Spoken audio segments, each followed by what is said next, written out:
It's the one and only. It's the big homie. Your favorite YouTuber's favorite YouTuber. Fax Kellerman, Stephen A. You know what it is. MarquettDavon Burton, the saint and the sinner. And today, ladies and saints, we got the ism here. The ism is in the building. Breathing, talking, the ism is here. If I had a sound effect, I'll press a sound effect right now. I'm going to yield the floor for the gentleman to introduce himself. We're going to get into it. Thank you for having me. I appreciate your hospitality. I appreciate us connecting and reaching out.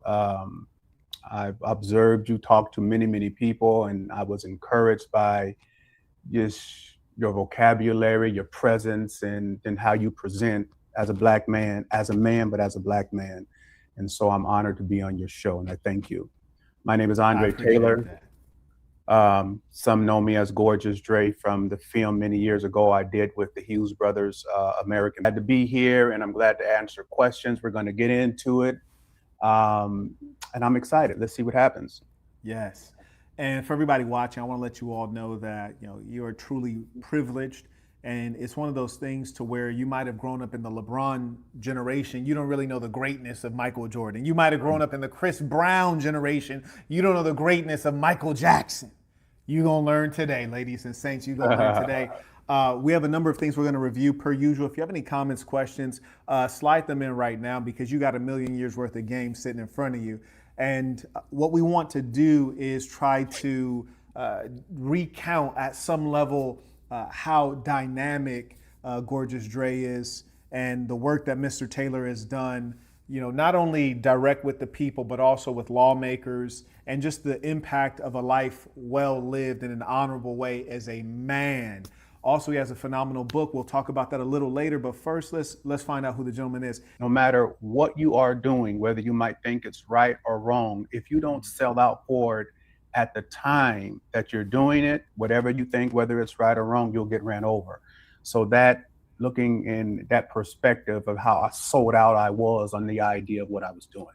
Sometimes I look back on things I've done or people will tell me like, you remember when you did X, Y, and Z? I think, damn, I was crazy. Like I thought I was immortal at that time. Yeah. Trying to give the audience some sense of maturation. When you look back on your younger self, what are some lessons that you think that you wish you would have known at that time? But also, what are some things that even if you told, like you at your age, told your younger self, you just wouldn't have believed it or wouldn't have accepted it? That's hard because I had such a presence of my father in my life as a status of what I could achieve because of what he had achieved before me. So I was always, I think about a story he told me about Getty, who became the richest man in the world. And they was interviewing him and they asked him, how did you become the richest man in the world? And he said, I wasn't even trying to be rich. I was just trying to outdo my father. So that's what I was doing. I was trying to outdo my father. So that was the vision for me. That's what I was focused on, trying to outdo my dad. Mm-hmm. It's funny that you say that because in that line of work, they like to say it got to be in you, not on you, right? It got to damn near be in the blood. Right, and in your case, we say it was literally in the blood. Yeah. Okay. And people sometimes trip because when we did American Pimp with the Hughes brothers, my father was in the film. And people said, man, I didn't know Mel Taylor was your father. So they are like in shock, like, that was your dad? Yeah, that was my dad, right? So yeah. So he's a transition now. But when the Hughes brothers came and talked to me, I at first I said I wasn't going to do it. And then Alan Hughes said something to me that changed my mind. He said, Dre, before you say no completely, can I just tell you one thing? I said, what, Alan? He said, I want you to know that everything that's done on film goes down into history. And I thought about that. I said, history? I want to be connected with history. That's why I did American Pimp. That's why they hired me as a technical advisor for the film. And 90% of the people that was in American Pimp, I put them in the movie. Lots of people don't know that. My credits are in American Pimp for being a technical advisor, right? But that's what he told me, and I wanted to be connected. It appealed to my ego, history. And let's try to use the word P instead, because I don't want you Oh, getting us okay. flagged. Most Okay. importantly, because I want My people to hear your apologies. message. No, Absolutely. no My need to apologies. apologize. So I did this paper when I was in college. I studied hip hop music, and the identity that they reference the most is a P. And I think that it's the most admired identity, but also at the same time, especially now, it's the most derided and insulted identity. What's your perspective on it?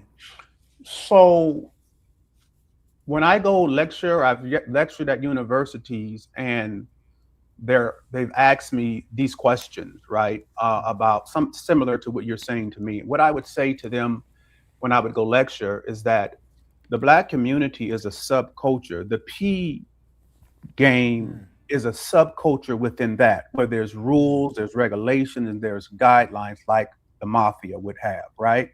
And so it might not be something conducive to how normal people live their life, but there is still structure, right?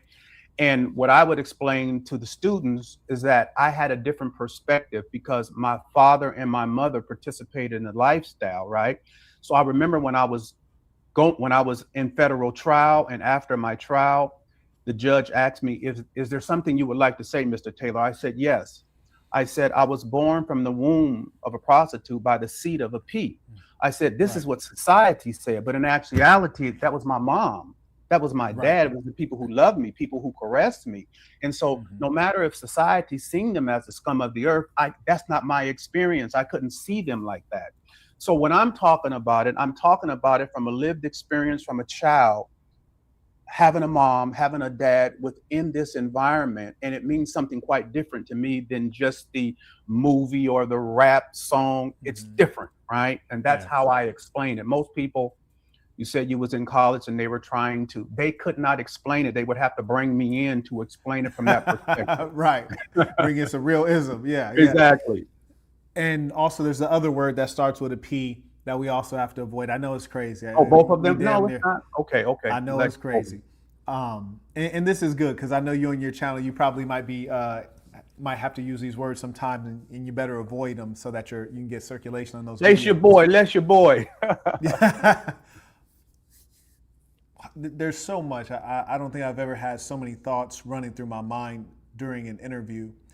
One of the things that I find, and I identify with a lot of your background, and similarly, when you say that, your mother was in the line of work, your father was in the line of work, for people who are squares or people who are just outside the African American culture or people who, don't have people working in the informal economy in their family, they don't realize that creates a whole different set of ethics. It's not that you don't have morals, it's not that you don't have ethics, it's that you have different morals and different ethics, and you abide by that game. And to me, one of the challenges, even in terms of like the punishment, when they say you're judged by a jury of your peers and all this stuff, is like, well, first off, it's not your peers, but how can you punish someone when their sense of right and wrong came from people in this industry and you were taught to abide by that game? You see what I'm saying? So one of the introductions that I do when I go lecture, I do this all the time. I ask if they've ever read this book by Herman Hesse Siddhartha, right? And some have, some haven't. And I give them a little synopsis. I said, well, the story breaks down where Siddhartha has a father who's a priest and he wants him to follow in his footsteps. Siddhartha does not want to. So there's a disagreement until finally the father relents. Siddhartha goes on his way with his best friend Govinda, and they're having these self-discoveries. And I'm telling the students this, right? Because I'm trying to give them a point of reference to understand what they're about to deal with. So I'm saying, so Siddhartha goes on this self-discovery with his friend Govinda, and they find out about the Buddha. They call him the illustrious one. Siddhartha's best friend Govinda goes and joins the Buddha. Siddhartha doesn't. So they break off and then they get back together. One day, Siddhartha is walking down the street and he sees the Buddha. The Buddha knows him. The Buddha asks Siddhartha, why haven't you chosen to join me? Have you found a greater way? Siddhartha says, no, Buddha, I have not found a greater way, but it is impossible for you to communicate or teach me what you have learned in the hour of your enlightenment. So the Buddha forces a smile and they go their way. So I tell the students, see, you had structure growing up, right?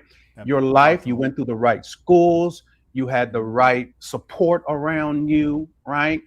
And you Right. went to that school and you graduated, you went to this college, right? All that pretty package. I said, me, I was kicked outside of that packaging, which forced me to find new knowledge and new information. That new knowledge and that new information enlightened me, right? I love Waldorf Emerson. He says a foreigner's genius is a savior to cannibalism. I said, so you're seeing me here teaching you, even though Govinda, who is up underneath Siddhartha, will probably be a good professor one day. I said, students, I'm not here to teach you how to be professors. I'm teaching you how to be Buddhas. I'm teaching you how to be illustrious ones, right? So the very fact that there is so much knowledge out there that's outside of but your purview, I'm teaching you something that you had no point of reference to. Grow, student. Go ahead. Go ahead. You see? Listen. And it's even arrogant of people to try to look down on someone who emerged from a gutter that they don't know anything about. I always tell people it's easy to be moral when you have something to eat. You know, when you have nothing to eat, then robbing, stealing, and killing have a different, they become a means to an end. Doesn't mean it, even the person committing the crime condones the crime. Right. We've all done things that even we don't approve of. And I think I like that you mentioned your father because, and I want everyone to know fathers are very important. I talk about family all the time. Your father was a P. That's the first profession you went into. My father was a drug dealer. That's the first profession I went into. When I was born, my father was in prison for selling crack cocaine. That was the first way I made my money. And that's not by chance. You know, it's what you saw, it's what you understood, it's what was proximate to you. And at some level, it's what you were networked into. And most importantly, the people around you, it's what they condoned. No one around me ever told me that that was a bad idea. In fact, it was glorified. And I don't even have to ask you. We all know a P is the shiniest form of hustler. You know, a P is the most well regarded. So I wouldn't imagine that anybody in your immediate circle was looking down on you like, oh, you got money, you got the nice clothes, you got all these girls. That's a bad thing to do. My father really did not condone wanting me to be in the lifestyle when I was really young, right? He wanted me to be a criminal attorney, right? And my aunt would always say, what you resist will persist. It's some Chinese thought process or whatever, younger when she would say that to me, right? So what I resisted, because when I was growing up, being exposed to a lot of things that you as a young man shouldn't be exposed to, right? Right. I was growing up in the valley around white kids in a white environment after I left South Central Los Angeles, right? And so I seen formality. I seen things that I wanted. I wanted a mom. I wanted a dad, right? And I desired that, right? And my father was instrumental in letting me know that this is not your ends. This is just the beginnings to an end, right? I want you to understand about manhood, Andre. I want you to know, he told me one time, you know, everything there is to know about this slick part of life. You know, how to walk, how to talk, how to be cool and all this kind of thing. He said, but you need to learn the other part of life because this is what you know, and you continuing to invest in what you know is unproductive. So I need you to expand and learn about how white folks think. The people who run the world, learn about how they move, learn about their characteristics, learn about what they read, so you can become unpenetratable, right? By being undetected, right? So when you're in an environment, how I am now, white people sometimes see me and not know that I am this guy that come from the streets because it doesn't look like what they think it's supposed to look like. Because my father had planted those seeds to let me know, yes, you know this, but conquer that. Put all your investments over there. They run the world. Find out about them. Learn them. Master them. And that's what I did. I learned them better than they know themselves, which later on we will be able to talk about. Because of that training, it allowed me to win against the system when nobody else did and beat them in police accountability, no matter their education, no matter the advantages that they had. I understood them better than they understood themselves. And I start learning at a young age because of my father. And that adaptability is what allows you to win at whatever you do. And you And know someone it had just as asked, well as me. oh, 100%, I know you do. 100%. I watch You you.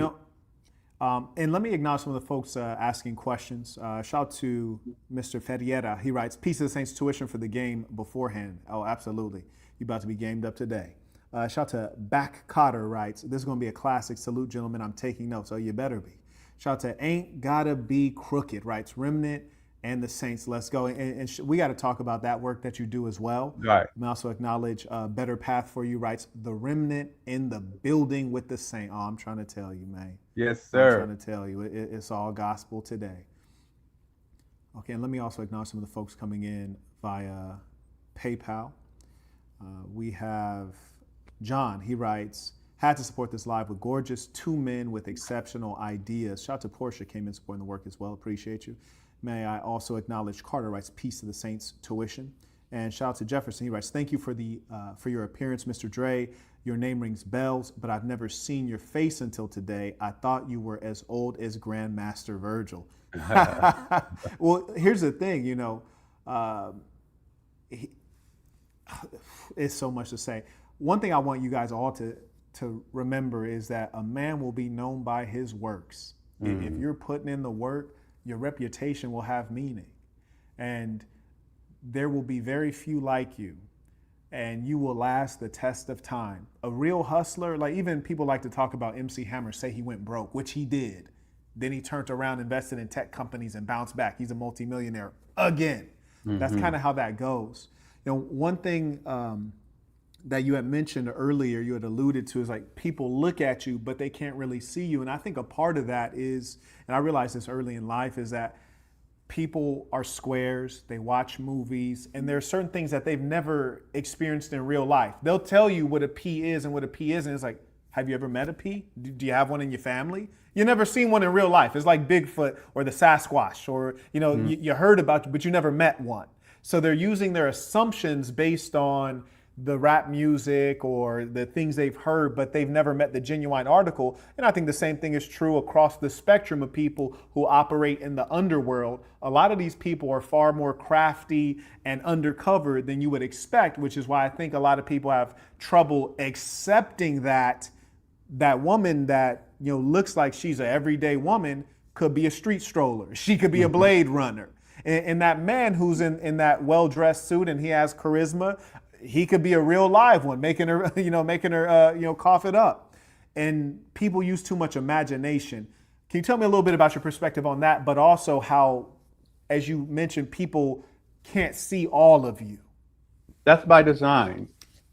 That's by design, because you never want to prepare people for your strengths, right? So my father, when he was growing up, when I was growing up, he had me read a lot, right? So I was very well read, and he never looked like they thought a quote unquote pimp would look like. He quoted Shakespeare, the conversations that we had, right? The disposition, this is what I was talking about earlier about being a man and what that meant to him and what I teach to this day.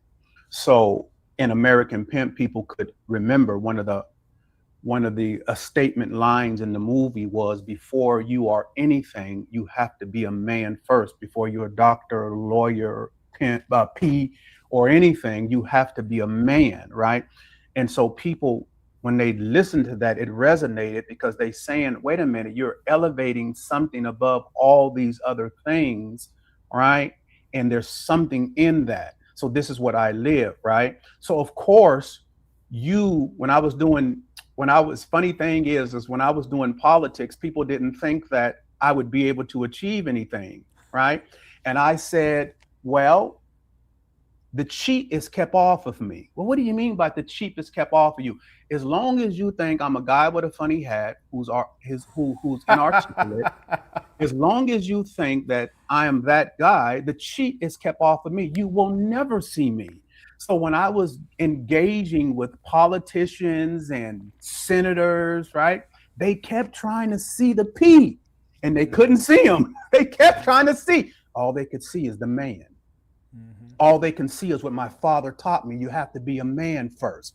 They could never see what I was doing. They only could see who I was. And I want you all to really let that sink in, which is what to me what elevates a P above all other forms of hustler is this right here. It's the knowledge, it's the ability to think, it's the game. Yeah. And what you're describing is how to operate. The man's an operator. And what you should know in job interviews, they talk about transferable skills. The man clearly has transferable skills, and it's that ability to know how to maneuver in every situation to ensure that you're up to the task. And even, we say ism. Well, what does ism mean? Quote, a suffix, a word ending used to denote a specific doctrine, theory, system of beliefs, or social movement. It can refer to a distinct behavior and so on and so forth. But the piece of it is that it's about knowledge, and the knowledge is ever evolving and growing, and the application of the knowledge. You use the knowledge to every situation you're in. Let me give folks a little bit more of that clip because we have Pimp understand. Your father said you have to be consistent, which is to say, really be that. That authenticity. I got a 3-sentence Bible, 3-sentence Quran, 3-sentence Torah. I say, be yourself, be good to yourself, be good to good people. And I think he touched on a number of those things. Number one, be yourself. Your consistent behaviors, that's who you are. And then he said, I say, be yourself, be good to yourself, be good to good people. He said, I got pinched, I didn't tell on anybody. That's being good to good people, which is to say, hey, if I was working with you then, if we were cool then, when times were good, when times are dark, I'm still going to hold on to you. And that's a beautiful thing. I want people to know. I saw there was a lame in the live chat said, like, you're glorifying women working like that? No, we're not. We're glorifying principles. We're glorifying knowing how to hustle. We're glorifying being able to adapt. We're glorifying getting out of the mud and getting into something better. We're talking about manhood. And it's only you who would be searching out for something low and something dirty and something negative. You'll find it if that's what you're looking for. But if you're looking to get knowledge from someone who has lived a life that you never will live, and that's why I say the saint and the sinner, it's easy for someone who's had all good times and all sunny skies to tell you how good the world is, but you need someone who's endured challenge. They can tell you some things that maybe Jesus couldn't tell you. Because they've done it in experience. I think that's called a fullness of perspective. Let me talk to him. Let me talk to him. Go ahead. So let me make it real simple to you. Whenever you're having a conversation with somebody, you have to know your audience, right? And then you have to be relatable to your audience. If my community is ridden with drugs and violence and these type of things, right? And I come from that environment and have overcome it, don't you think that it would be smart for me to be relatable to them, to let them know the dirt that I came out of, how I thought, how I was, so that they could see you don't have to be defined by your past mistakes? So you have to be relatable before you can convince anybody of anything, right? So maybe you might not have had those experiences. So I'm not here for perfect people. I just want you to know that I'm not here for perfect people. I understand the conditions of a lot of people in my community. That's my responsibility. It might not be yours, right? And so I'm here to win them at all costs, and I know how to do that. You don't.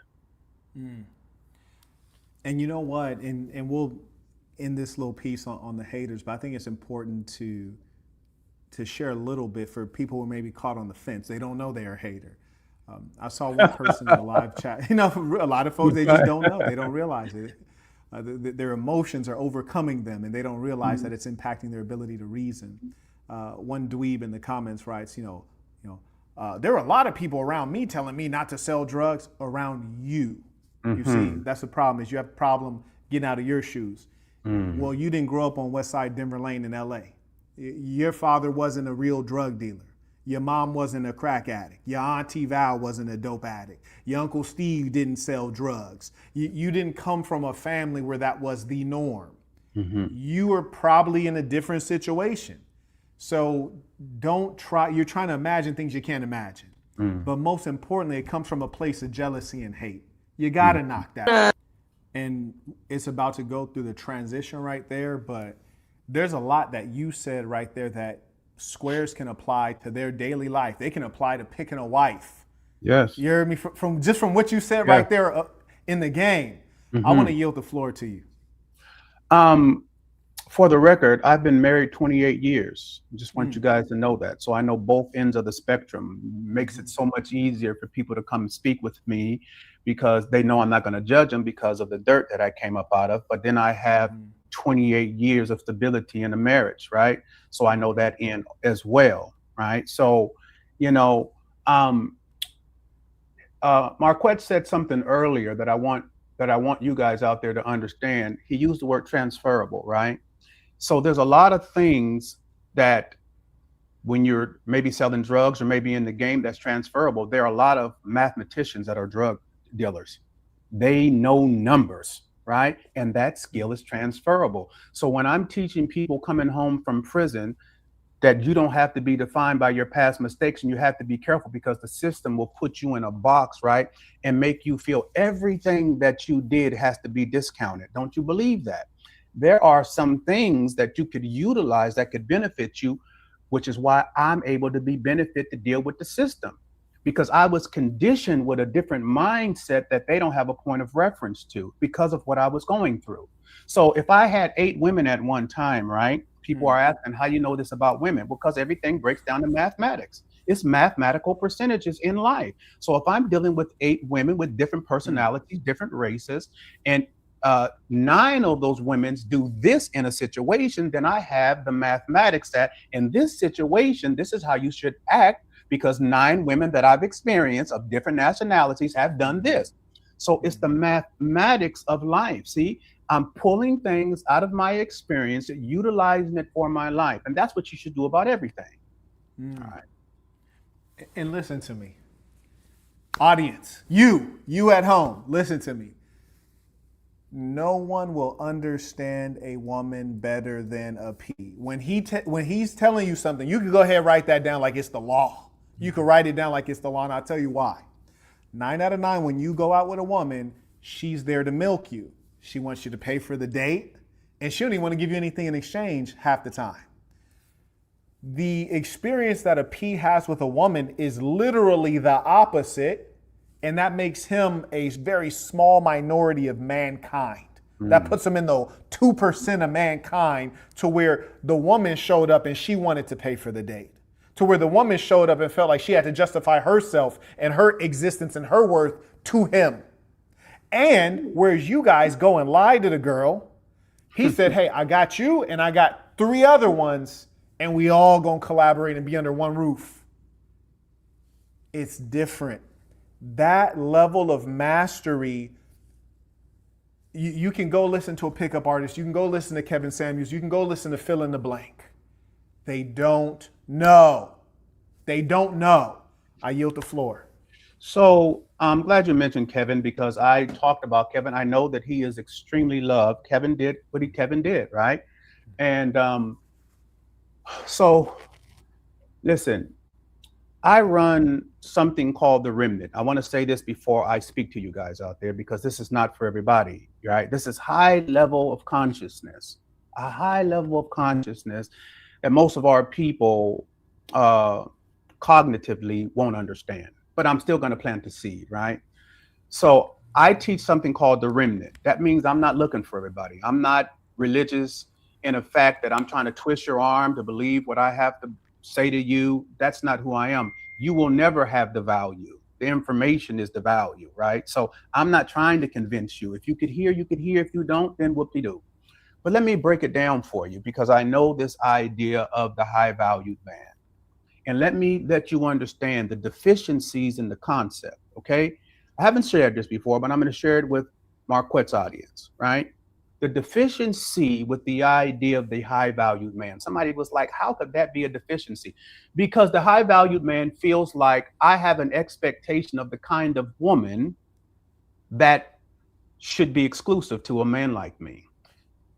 No high body count, beautiful, nice Uh-oh. body, and Uh-oh. all these Uh-oh. things, right? The high valued man feels he is superior because the type of woman that he has access to that the average guy does not. It might be an advantage over the average guy, but it's not an advantage over a master, right? Hmm. So, me What is the holes in that thought process? Is that she feels you think something is valuable about her. She come into the relationship knowing that her low body count is valuable to you, right? Her body is valuable to you, right? Her breast, her how good she is in bed is valuable to you. You're going to create some resistance there. When a woman gets with me, I discount all those things. I don't care about your body count. I don't care about how pretty you are. I don't care what your body looks like. I don't care how much money you got. None of them things mean anything. You know why? Now I'm going to blow your mind right now because I think like God. I don't lost a lot of you because I told you I'm not here for everybody. I think like God. What do you mean? When God looks at a human, is God saying, I don't like this human because this human here did more bad things than this human over here. I like this human better because that human over there didn't do as many bad things as this human. No, God doesn't look at it like that. Why? Because there's a scripture, I'm not religious, but there's a scripture in Isaiah 64:6 that says, we are all as an unclean thing, and our righteousness is as a filthy rag to God. So you're not going to be able to stand before God saying, I'm so good. I'm accepted by you, God. I've never done this. You'll never be able to stand before God because no matter how good you think you are, he's so great that it's filthy to him. I don't let no woman stand before me thinking that she can offer me something that I think is valuable. What does God think about mankind? He says your submission and your obedience is what makes you valuable. So a woman's submission and her obedience is what makes her valuable to me. All those other things mean nothing. If she brings that, I'll take care of everything else. That's valuable to me. But you are creating a situation for yourself to make a woman have resistance against you, come into with a certain level of pride because you like her little body. Oh, because she's cute, or maybe she got a couple of dollars. But when she comes before me, I'm telling her all those things are nice for the average guy or the high valued man, right? There's nothing you can offer me. I'm self-sufficient and I'm not needy. I need your submission and your obedience. And then we can conquer the world. Do you understand how that creates order and structure? See, I'm that to God, right? And then my woman is that to me. That is divine order. I'm just going too far with it, Marquette. Divine order is we talking about here. Yeah. Divine order. I call it the natural order. I'm 100% aligned with you. And the funny thing is that a lot of these guys you described, or even guys who are aspiring to be a high value man, they're actually not getting any level of submission from the woman. The woman is actually making them submit. They'd like to have another woman. Right. And if they did have another woman, their main woman would call that cheating. And she's defining what he can do. So he's in fact submitting to her. It's backward. It's the exact opposite of what you've described. It's the unnatural order. The unnatural order. It's the unnatural order, and that's what's dominating.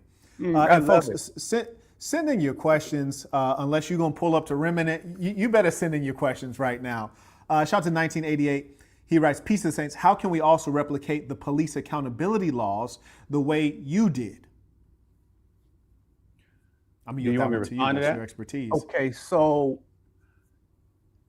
when I came up to Seattle after my brother was killed, now listen to me, okay? He was killed, murdered, and I came to Seattle. I knew what I was going to do before I came, right? So when I came here, I sat down with the police, the chief of police. Her name is Kathleen O'Toole. I hate to interrupt you, but I think you need to just give us a little bit on your brother's situation. Because you just said it, and it was just a little too quick. If you can give us a little bit on that. Yeah. My brother, Shay Taylor, had done like 22 years in state prison, right? And he came home. And about a year and a half, 2 years after he had came home, he got murdered by the Seattle Police Department, right? And I was in LA and I came back to Seattle to fight for my little brother in 2016. So it was all on dash cam and it was an execution, right?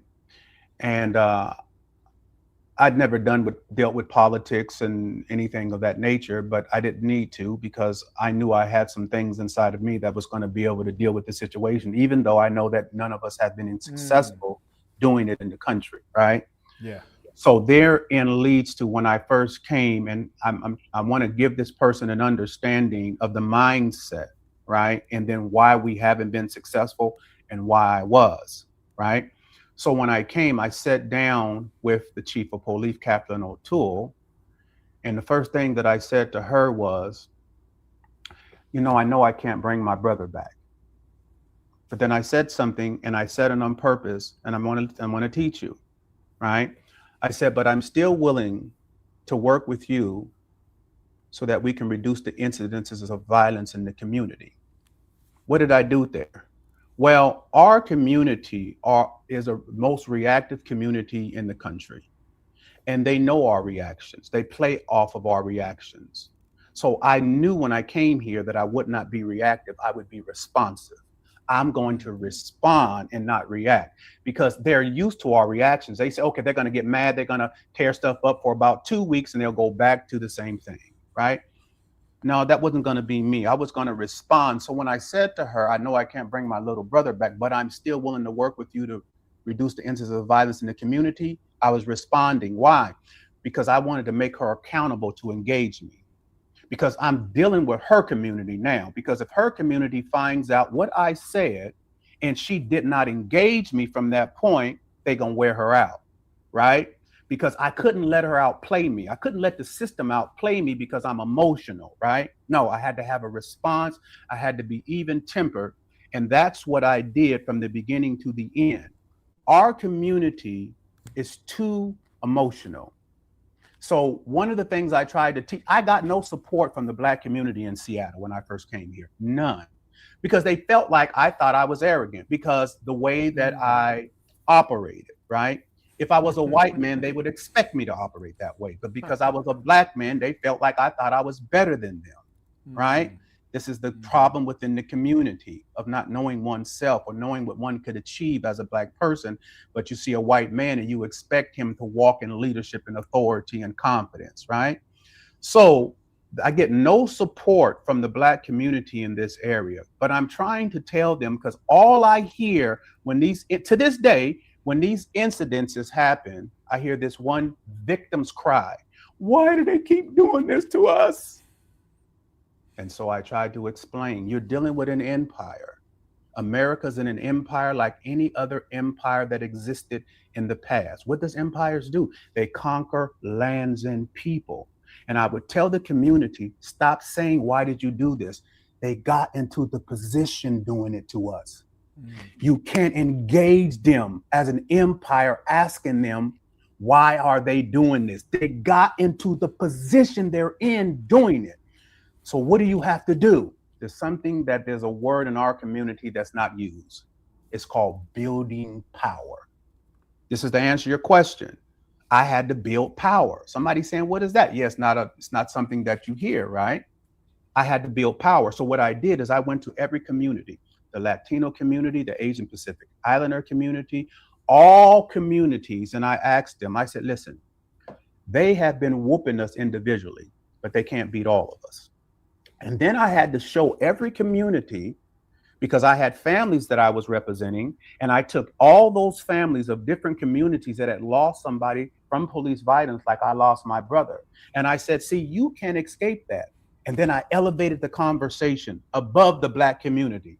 How'd you do that? Because I told the people in the other communities, this is not a Black problem. This is an American problem.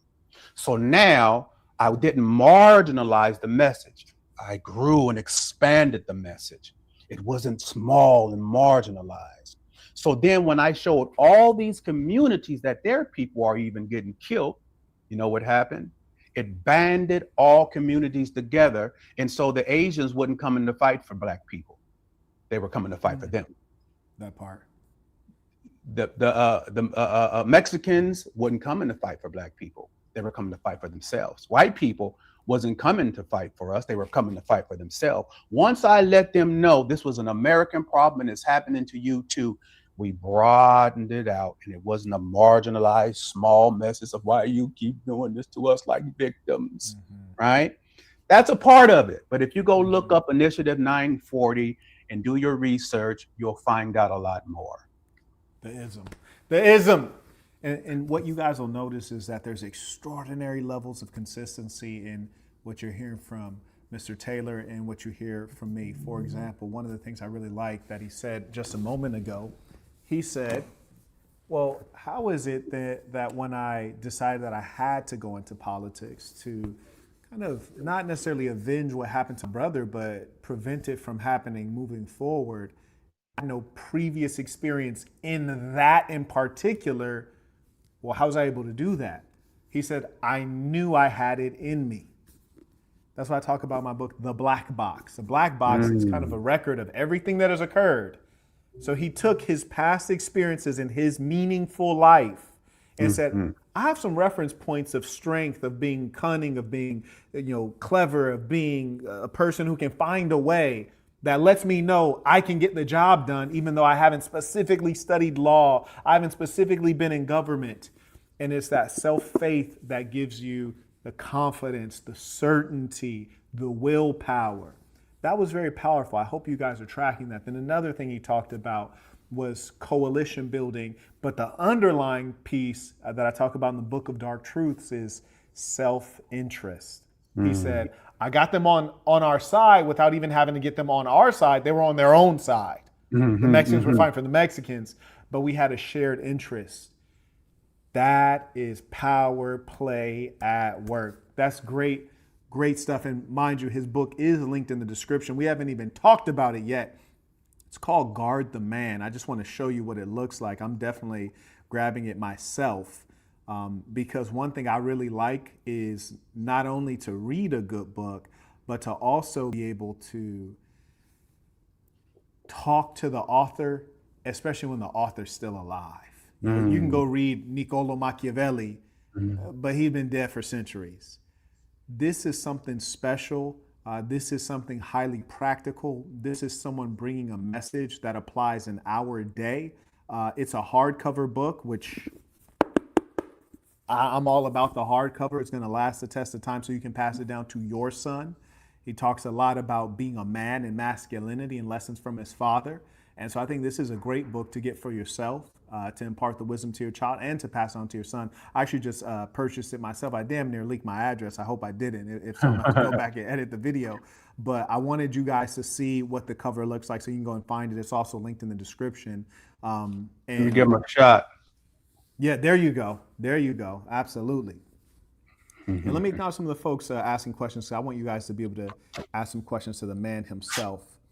May I acknowledge, shout out to Warren writes, blessings. Shout out to Make Life Easy writes, blessings to the remnant and saints. Absolutely.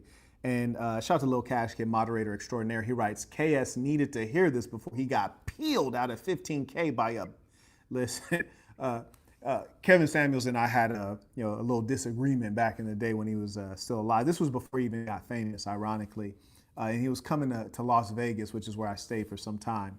And, and that's why, again, folks, you always want to be yourself. I got the 3 Cents Bible. Be yourself, be good to yourself, be good to good people. Be yourself. That'll keep you safe.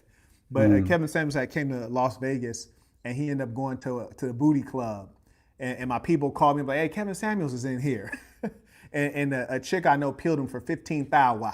I was like, see, like, to me, you can't take advice, and this is no disrespect to Kevin Samuels, he's now deceased, but I'm just saying, generally speaking, a man who's paying a woman any amount of money, I do not believe that they can give you sound advice on women, because the woman is looking at you like an ATM at the end of the day.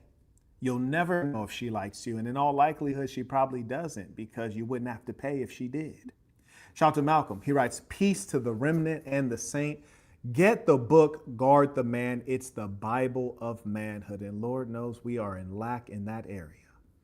So let me say about Brother Kevin Samuels, rest in peace to him. And we're not going to, in no way we're bashing him, but we're clarifying, right? It's important. We're clarifying. What is that? Who's calling me right here? It's supposed to be turned off. Okay. So let me help you guys, okay? Um so bring your whole mind. Something that I say often in my classes, bring your whole mind, right? So our people have such a low expectation of our people. I could prove it. It's not in any other community, it's in our community, right? Because that's why the Christian churches are unsuccessful and not gathering the lost generations, right? Because it's like the trick is up. What's the trick? The beauty of your conversation, right? Without the evidence of your work. You will let somebody sing you into happiness because they sound good to you. Well, Satan sound good. He mastered sounding good.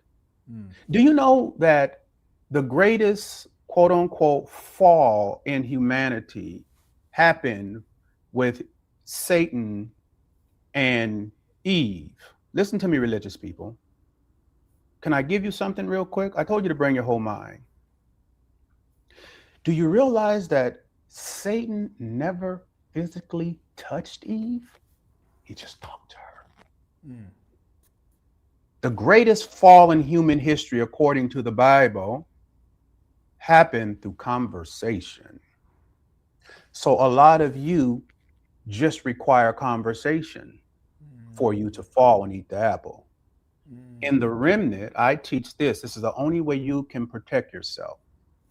Your words have to match your life, and your life has to match your words.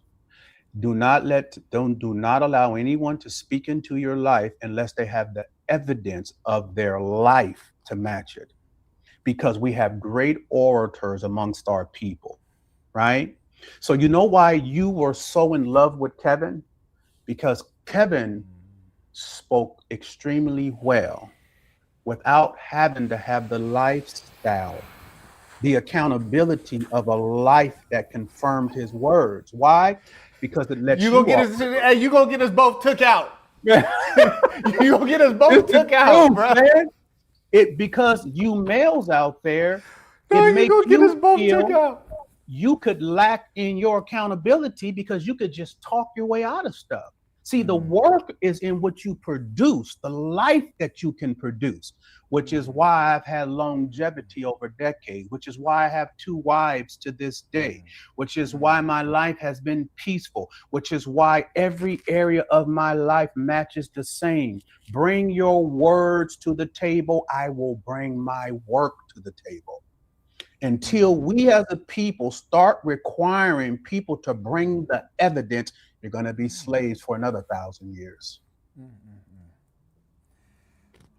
I hope you guys, if you got 80% of that, it's a blessing. If you got 80%, that's a blessing. The way I like to say it is that they get caught up in celebrity culture. You know, somebody gets popular and then it's like everything that person says is gospel. And it really saddens me because, and I think Kevin's just a good example, not to talk about him, but to use him as a foil upon which we can teach. He's a good example because he's known to all of us. He's very famous later in his life.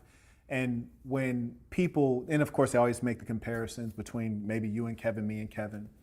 And I always tell them, you know, with all due respect, you know, Kevin was living, he was renting a room from some fat white woman when he was in his 50s. When I was 25, I was riding convertible BMWs. You know, I don't want to hear you tell me about women. There are people on the internet got whole documentaries like Marquette, a woman bought him a house and she bought him a Rolls Royce. It's not his car. I was like, see, where I come from, people respect that. You're trying to insult that. Where I come from, people respect that. If somebody's willing to do for you at that level. But the most important thing is you'll have strangers try to tell you who you are. People tell you what you are, and then they'll tell you what you're not. And it's extraordinary because in both cases, they couldn't verify it either way because you haven't met the person. You know, you don't know that to be true. And one thing that I respect about you, and I think a lot of people who are familiar with you at any level respect, is that what you have done is documented. That's a big difference.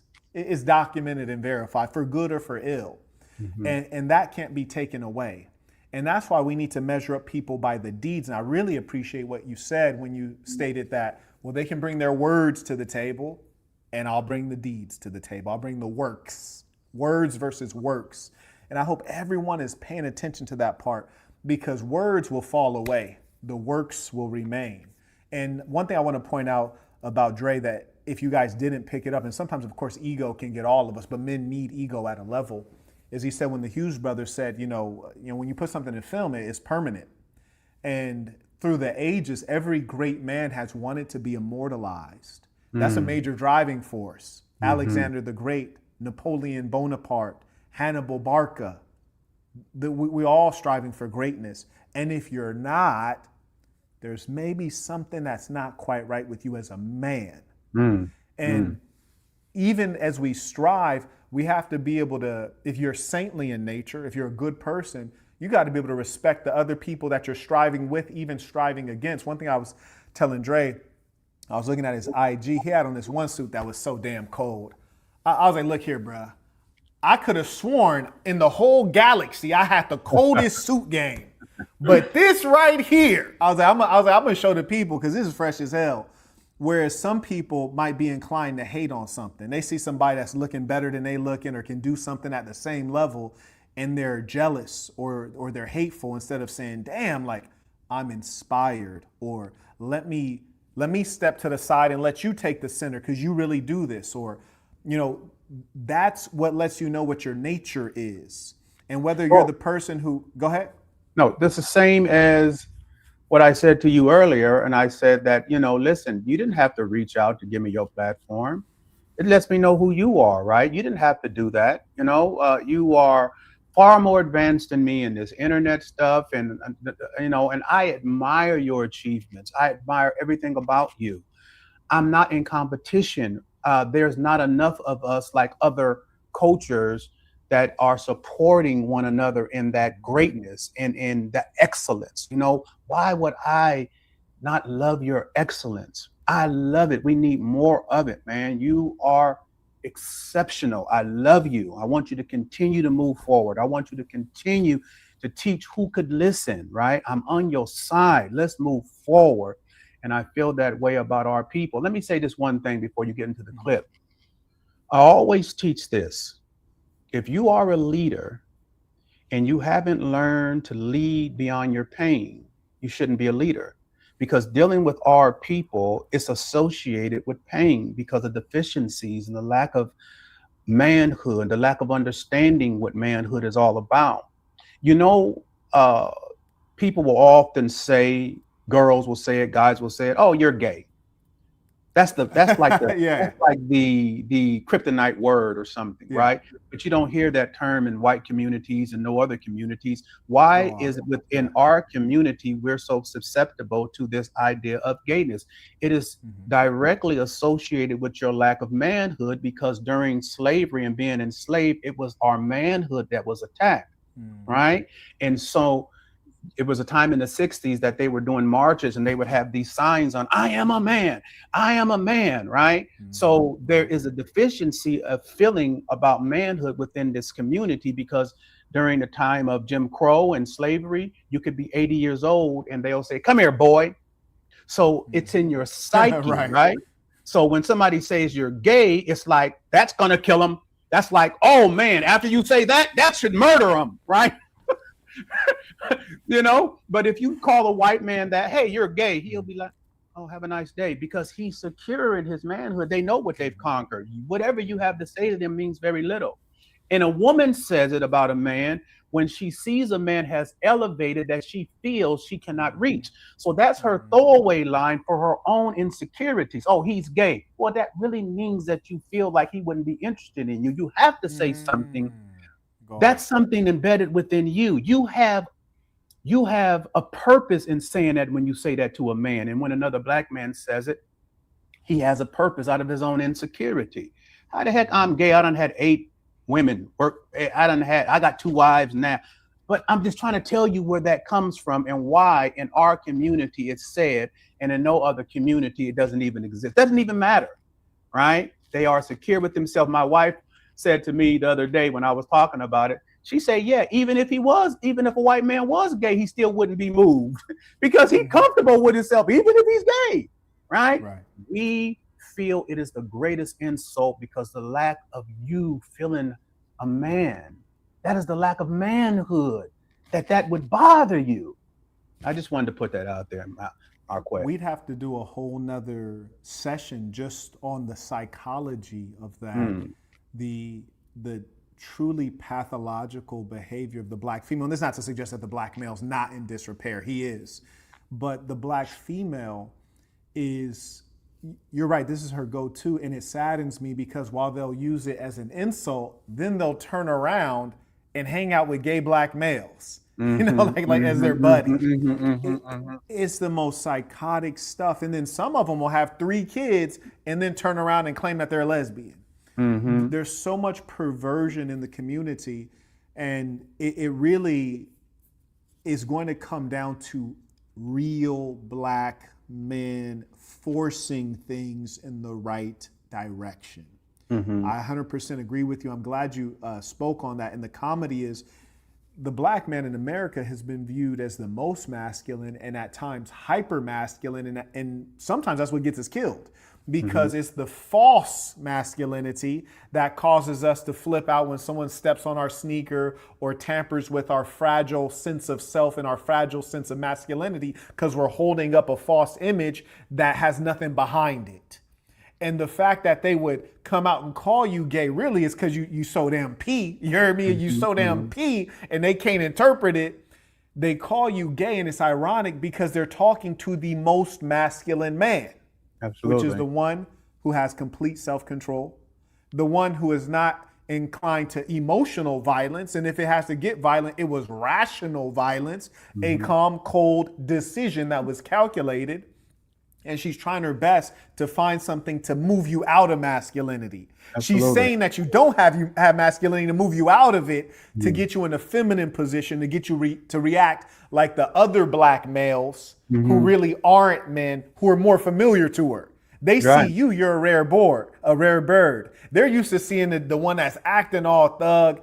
They ain't never did no time. They ain't never put in no work. I see it messes me up because where I'm from, everybody got gang tattoos. So you'll see people covered in tattoos. They ain't never put in no work. I'm like, this is different. So it's just a lot of pretend. It's a lot of pretend and bravado that substitutes as manhood. And that's why I appreciate your work breaking down what it really is. Because it stems from you knowing you've been dominated by white men. That's why you feel that way. So you have to overcompensate in your disposition. You need to let your woman know that you are somebody. I'm this, right? You know, you in your psyche, you know, you've been dominated by white men, right? So you have to. When I was growing up, I never wanted to be the tough guy.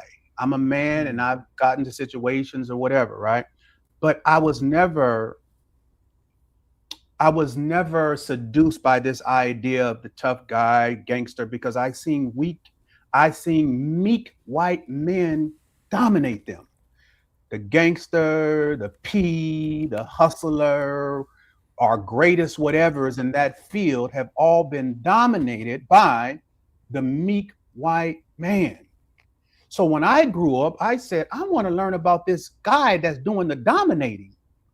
I'm not interested in all these tough guys because you are all dominated by this man. I need to find out about him. And so you could see how my disposition is. My disposition is to conquer that person, not you, because I don't consider you as an enemy, right?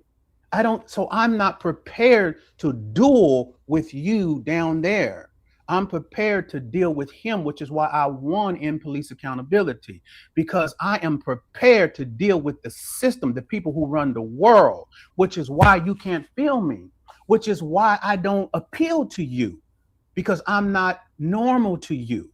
I should be, though, right? And I bring to you the evidence because every area of my life matches. Every area matches. You know the deficiency in this high value idea, right? Most people determine their value by their money. I determine my value by the landmass that I've conquered. I said most people determine their value by their money. I determine my value by the landmass that I've conquered. What is that? I have conquered politics. I've conquered the street life. I've conquered the legal system. I have conquered the women. And most importantly, which would start first, myself. And everything matches, every area of my life. I could duplicate it. Once you have the information, you can duplicate it. And I'm going to make it. See, I don't speak clothes that fit like the preacher. When you go to see in the church and you're feeling good and oh, preach, preach, preach. No. I preach clothes that don't fit, to make you uncomfortable on purpose, to make you grow, to pull excellence out of you. Let me give you these two things my father said to me, and let me share them with you. My father said, son, there's two things I expect from you. I said, okay, Dad, shoot. He said, the first thing I expect for you as a young black man, that in all your disadvantages that you face, I expect for you to finish the race of life, son. And I was like, I can do that, Dad. I could do that. I said, there's two things that I expect, son. I said, okay. He said, the second thing, son, is I expect for you to come in first. I sat back. That's the genius of my father. What was he saying? The high expectation that he had from me pulled the greatness out of me. See, you as a black male, no one expects anything from you. They expect you to be a liar, a cheat, for you to talk about your women, for you to put down women, for you to kill other black men. There's no expectation of you. And so now, since there is no expectation of you, you fulfill the lack of expectation in your life. But my father said to me, I expect for you to come in first. He pulled greatness out of me. And that's what we're trying to do to you. Ladies and saints, you got one right here. Let me acknowledge some of the folks sending in your questions. Dragos writes, are you more loyal to your friends or to your principles? Why? That goes hand in hand. You don't be loyal and then separate loyalty. When you're loyal, it's every way around, right? You don't say, are you loyal? You can't say that, right?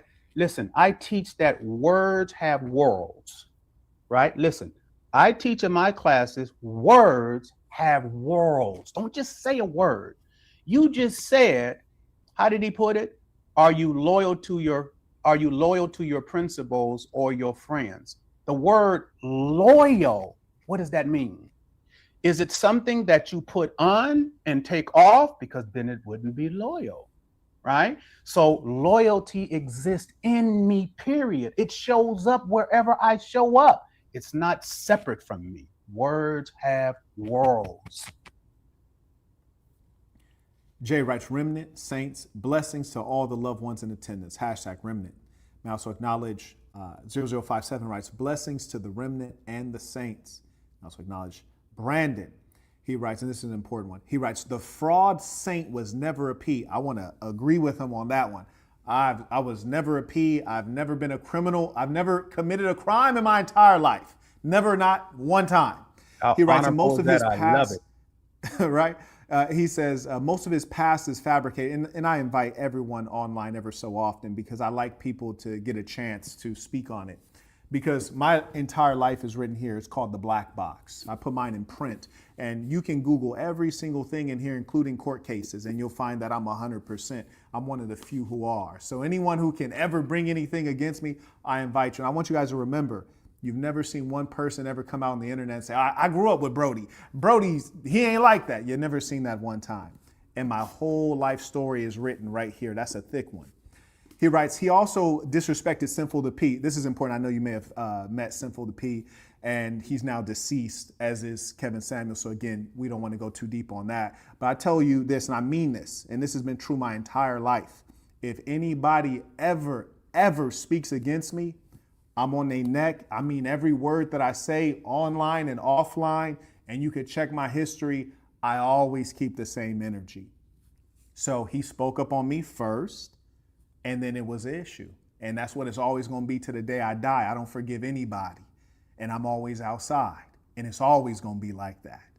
Now, carrying on to the next piece, and mind you, I've went out a lot of people, and you see none of them ever do anything.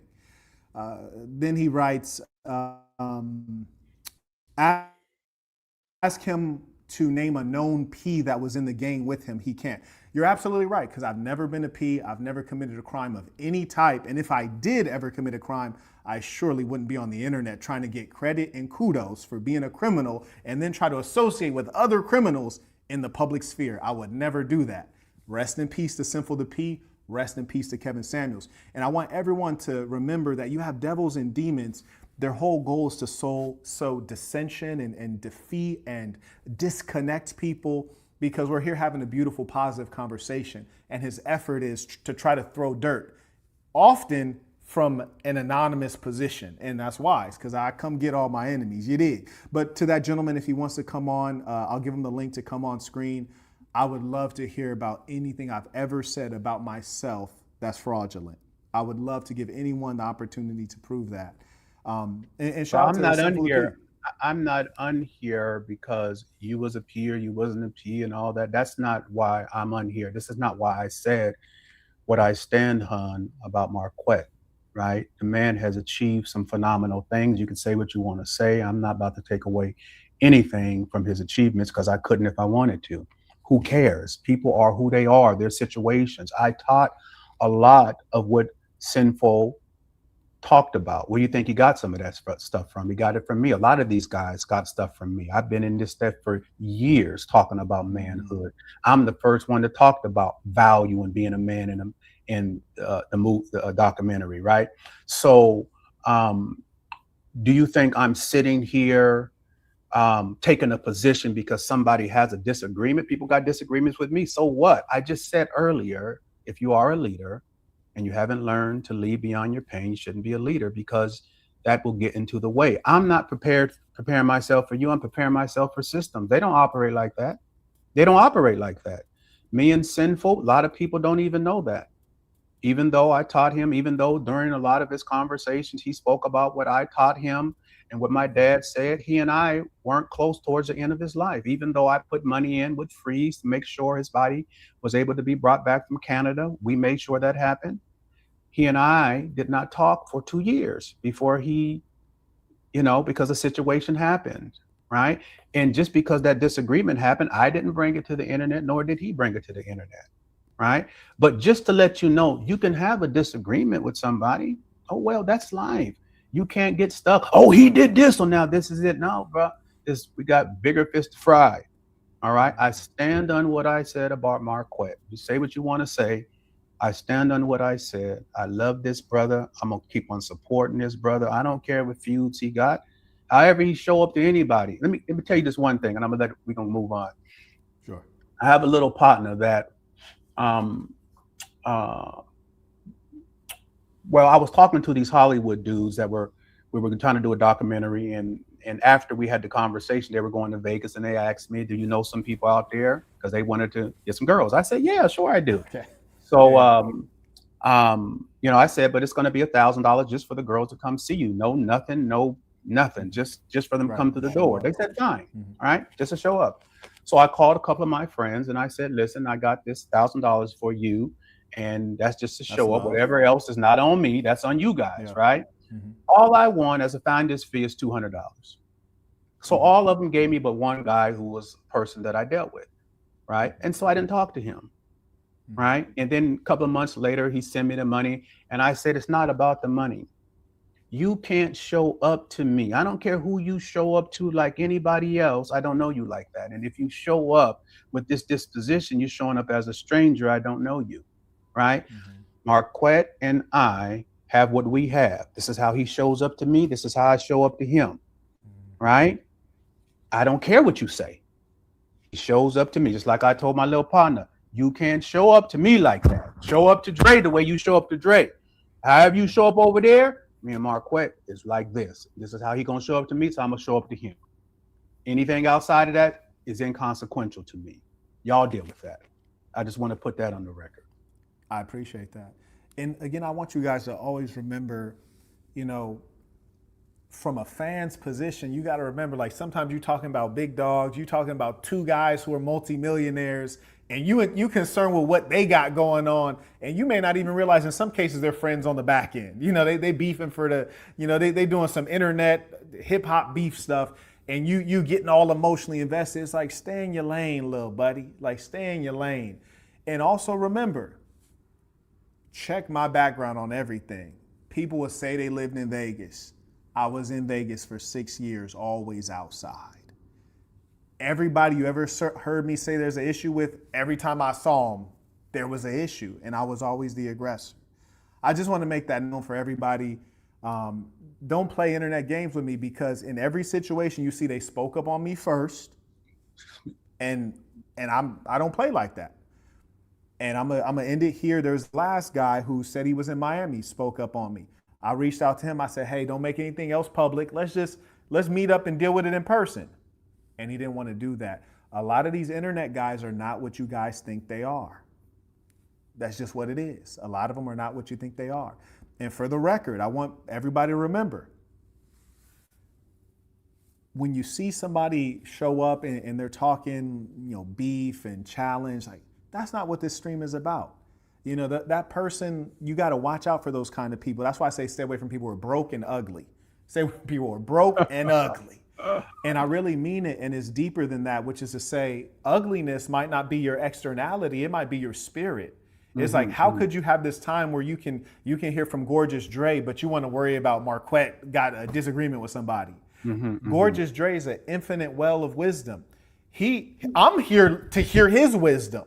You should definitely be here to hear his wisdom. So even if you felt like that, it's kind of inconsequential, but it shows you how the devil moves. And as Dre said earlier, is with those words that'll get you off track and have you falling down. We're going to stay on topic. Let me acknowledge the other folks supporting the work. And I appreciate you. And I've observed many ways that Dre operates around these kind of things. And it just shows wisdom, having been in the game and having lived a life very well and having been in a lot of different situations. Shout out to, I want to make sure I didn't miss anybody. 4416 writes, peace to the remnant and the saint.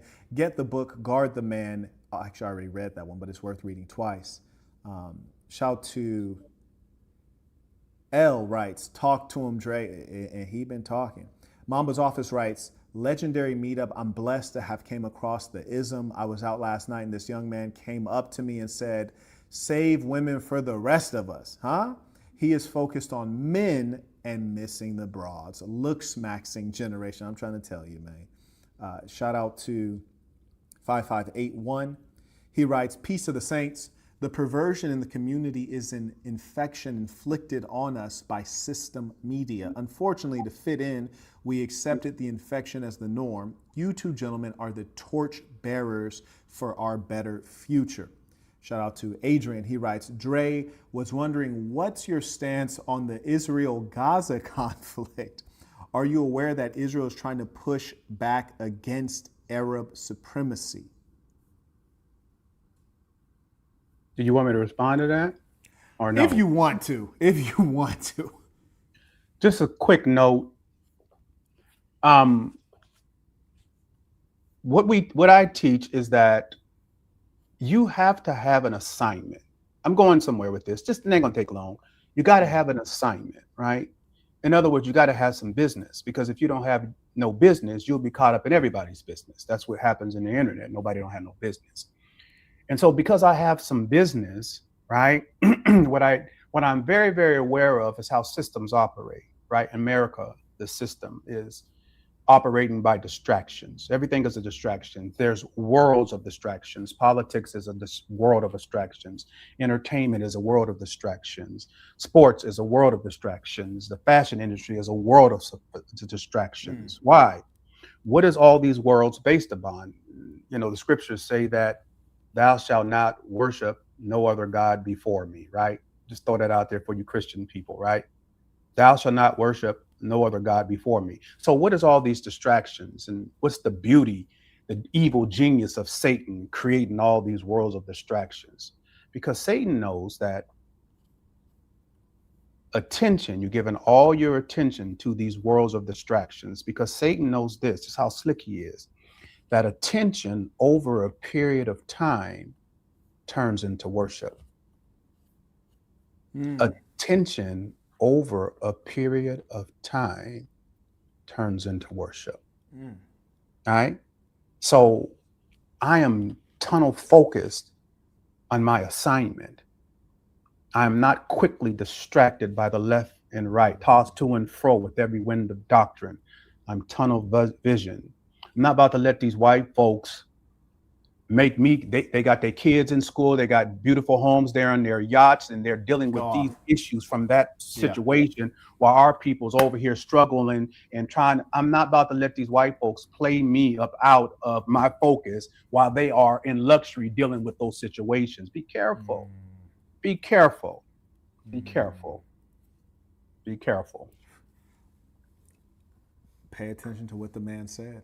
And the devil wears many faces. Boy, the idea that that devil that came in this chat, his whole goal was to get us two to attack each other. that was the whole goal. Get us to fall out. And it's extraordinary because sometimes they know not what they do. They know not what they do. They were raised in negativity. They were raised in lack.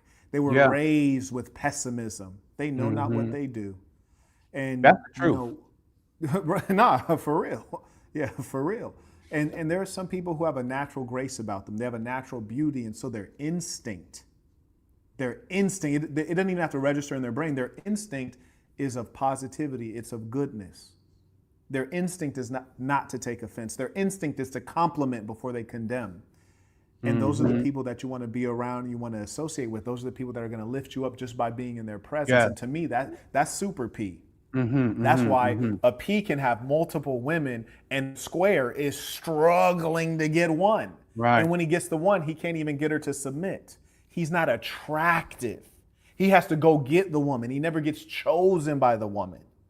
And to me, from a mentality standpoint, it's like trying to start up beef that's not P, especially when you ain't got nothing to do with the beef. That's what the women do. You know, they babble and try to get two men to fight each other because a woman can't fight the man. So she goes to get two men to go at each other. So what I would ask you guys as men is, are you behaving like a man, or was that a womanly thing? And that's why I appreciate your focus on manhood, Dre. And it's consistent throughout your works. I think it's phenomenal that we played that first clip. I don't know, you look like you're probably in your early 20s and you're talking about manhood. And then we fast forward decades later, you're talking about manhood. It lets us know that it's not anything fake. It's something that you've always had at the center of who you are. That's right. That's right. Is there any more questions out there before we go forward? Shout out to Jalen. He writes, peace to the saints. We appreciate you for coming on, Mr. Dre. I came across your content a while ago and instantly knew you were a real dude, so I'm not surprised Mr. Burton is interviewing a real OG game, recognized game. You better believe it. May I acknowledge Akash? He writes, listen to these two masters and you will never return to this so-called red pill community. Peace to the saints indeed. A bunch of nerds. Shout out to Nathaniel. He writes, been watching both of you since 2021 and I just wanted to show appreciation. Keep up the work. Bev writes, how would someone that wants to get better at approaching or get better with women in general? That's his question. That's to you. And I want everybody to observe when you are not the master and the master is there, you let the master answer the question. All praises. There's a lot of guys that throughout the years have contacted me about rejection, because that's what it seems like you're dealing with, rejection, right? And so I said that, let me give you a concept, right? Let me give you a concept. Earlier, I talked about mathematics and everything breaking down into mathematical percentages, right? So if you talk to 100 women in 2 weeks, mathematically, 10 of those women you're going to get an interest in, right? 5 of them probably going. But mathematically, 10, you're going to get an interest in. Right? So you're worried about rejection. I'm going to teach you how to be the one to do the rejected. If you're breaking down your situations mathematically, you said in two weeks, I need to speak to 100 women, right?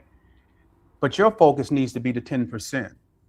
So the 90% of the woman, you got to get out the way, right? It never will impact you because you're not playing for 100% of the women. You're only playing for your percentages. So when you're dealing with a woman, you are thinking, I got to get you out the way to get to my percentages. So who's the one doing the rejecting? You are the one doing the rejecting. You see how that little change in concept mentally, how that brings empowerment to you? First, you felt wounded from rejections. Now you're empowered because you got to reject. You see? Now think about everything that could be in this book. If I'm just shooting this thing with you guys, you think about the wealth of information over the years, every area of my life, matching, right? Do yourself a favor. And I don't have to say on nothing. I'm doing well. I'm okay. I've been doing well for a very long time. And earlier, let me just say this.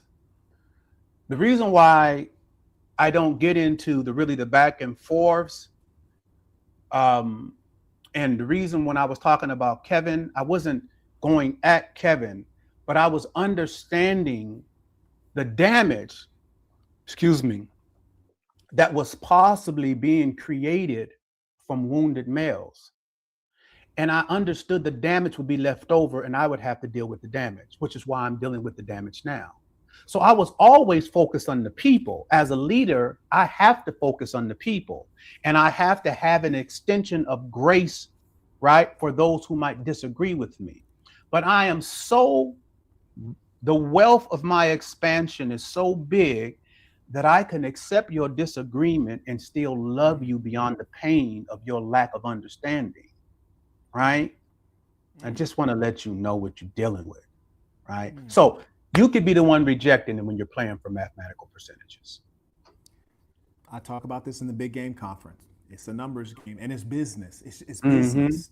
It's business. Shout out to the Diet Bender. He writes, what we can confirm about MDB is that he's educated thousands of serious men, literally putting money in other people's pockets, including myself. Let's focus on what's real and positive. Peace of the Saints. You better believe it. Shout out to my guy. He writes, Dre, huge fan. Would you consider Andrew Tate someone good to look up to for manhood? Why not? That's a good question. That's a good question. I like Andrew Tate, but there are deficiencies all over the place. And like I said, if I'm talking, it's not attacking. I'm explaining. You guys, your comprehension is crazy, right? So can I see deficiencies? Yes. Could as much as successful as he is, and intelligent he is, as sharp as he is, why do I feel that if we were two men in some type of competition for women, what is it would be my advantage over his advantage? Let's just put it like that. Something typical that you probably could understand. Let's go. The disadvantage that he has that I do not have is he wants to dominate women. You just boggled their mind, Drake. You boggled their mind. Break that down. You boggled their mind. He wants to dominate women. That is a character flaw. See, me, I will get a woman to do everything for me willingly and enjoy it. Willingly win-win. And enjoy it, because that's the level of information or game, which is just knowledge, right? I would never put the energy into trying to dominate a woman. It is beneath me. I don't put that kind of energy in. I'm going to dominate. There's a deficiency in my need to try to dominate a woman.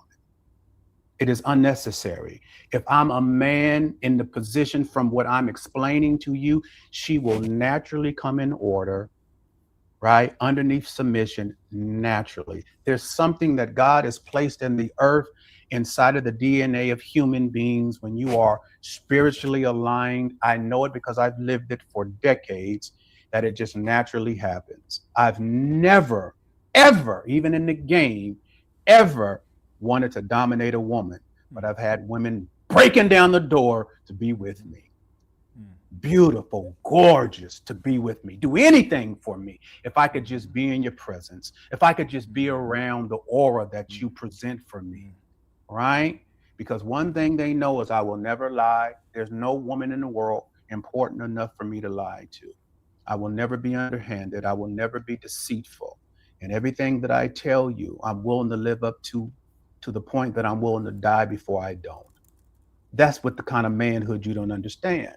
Because the manhood that you have learned is the manhood of lying. As long as you can get away, you think you're a player. You think the game is about lying. No, no, you're just a liar. You don't have no game. You're just a liar, right? I'm never going to lie to no woman. I will never, ever get in situation with a woman in the beginning and show her all these positive things about me. And then 3 months down the line, I'm nothing like I showed up to be in the beginning, and she's able to hold that against me. It'll never happen. A woman will never be able to hold nothing against me. I can't apply the pressure I want.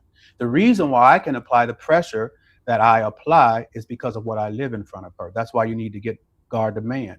See, I know how valuable I am, and that's why I guard the man. You don't know how valuable you are, and that's why you give away manhood daily without even knowing. You give it away daily, and you don't even understand. Yeah, I'm trying to save you. I'm trying to save you. He said it's by choice, not by force. Submission is what they offer to you. It's not what you take from them. Come on now. Yeah. Pay attention. Deception is what the devil does. Truth and the light is what God brings. Mm-hmm. Okay, I hope y'all adding it up. Shout out to She Twerking. Get this guy.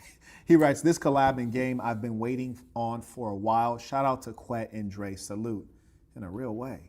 Ricky writes, peace of saints. This is high level wisdom. I appreciate both of you gentlemen. Shout out to Nino, came in a strong way. He writes, shout out to the game in a real way. Peace to the saints. Black Box and MIT Man are classic books. Is it pronounced MIT Man? Man is my dad's book. Okay. That's my dad's Talk book, to us. The Midman. Yeah, The Midman is, I love The Midman. My dad always used to say it's the all-American novel that he wrote, right? And that inspiration of looking to my father, right? And how he got out the game and wrote his all-American novel, got 4 out of 5 stars in the New York Times. And wow. It is a beautiful demonstration of who he is. And he would say whenever he transitioned, at least he has that for all of his relatives and those that would come up after him to be able to read who he is, right? Midman, powerful, powerful book. One of my favorites. Make Life Easy writes, if you read The Way of the Superior Man or No More Mr. Nice Guy, you will look at Guard the Man as a whole nother level of manhood. There are levels to this. You ain't never lied. And major accountability. So bring your whole mind, you be prepared to be stretched, man. Don't be, if you don't want, see somebody say, man, I didn't like being in school. Do you like learning? You got to change your way of how you perceive things, right? I don't like being in school does not mean you don't like learning. It just means you didn't like the way they were trying to teach you from a Eurocentric perspective. That's all that meant. But you learn every day. You're very good observers are people, and you can learn through observations, and you can learn through reading. Don't let these people tell you that hide something from a black man, putting in the book, all that stuff, man. Right. This is our time. You see the beauty of this man here? Do you see this man? Look, man, you need to be saluting. What is you guys? Why are you hating on this man? Do you see the beauty of this man? He's well-traveled. He's articulate. He's educated. He's desired by women. That makes you uncomfortable. He's confident in himself and confident in his accomplishment as a black man. Why would you want to pull that down? Align yourself. Look at something and say, I want that. I want that. There is a saying, it says, the courage of one's enemy does him honor. Right? So the system has been an enemy to us. The courage of one's enemy does him honor. Why? Because in order for you to contend with your enemy, you have to rise to the level of your enemy. So it's going to make you more educated. So if you dislike them, rise to the level. Rise to the level. You'll be educated. Hold on one more second, bro, because I got to go get my charger. Hold on. Sure. Okay, while he's grabbing that, I'm just going to acknowledge some of these folks. Shout out to Miles. He writes, peace to the saints. The game is so good, I had to donate. Submission and obedience are the only true values of a woman. That one line is worth $1 million. Shout out to both of you great men. Wayne writes, peace to the saints tuition. Glad to see some positivity in collaborative works. Shout out to Dre, legend. Shout out to Alan. He writes, peace to the saints tuition. May also acknowledge Melvin. He writes, peace to the saints. I've been trying to get this collaboration since 3 years ago. Evidence.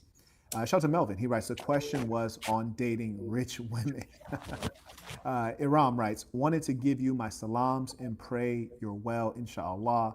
Iram, I appreciate that. And I am well. Obviously, last night my flights got messed up, so I'm a little short on sleep, but I feel like €1,000,000. Michael writes, thanks for doing this live with Gorgeous Dre.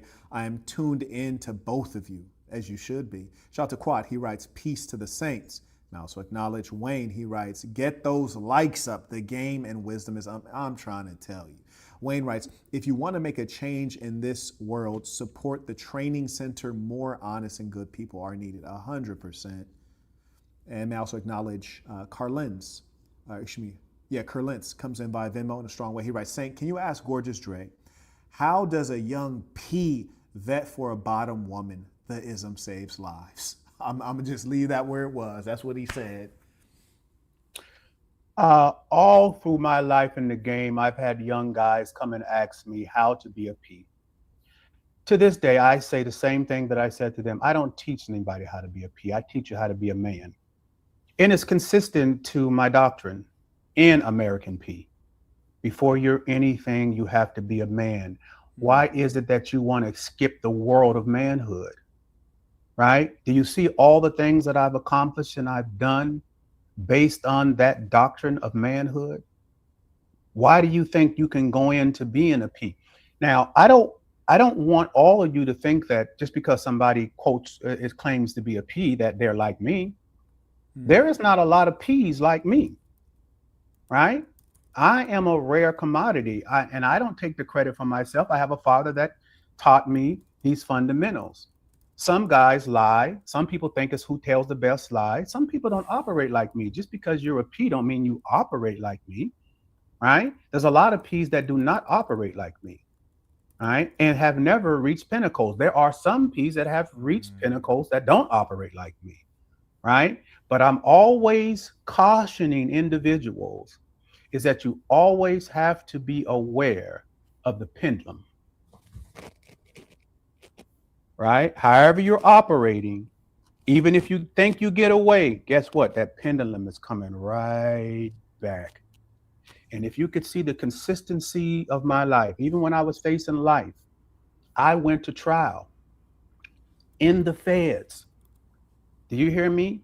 I went to trial. Many people don't go to trial. I went to trial. I was like, I ain't did anything that deserved life.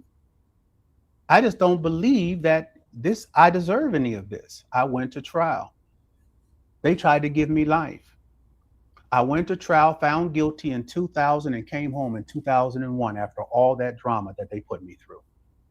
Went to prison in 2000, came home in 2001 because the judge himself understood that there was something that just wasn't right here, right? Because let me give you in all my paperwork, you can go see right now.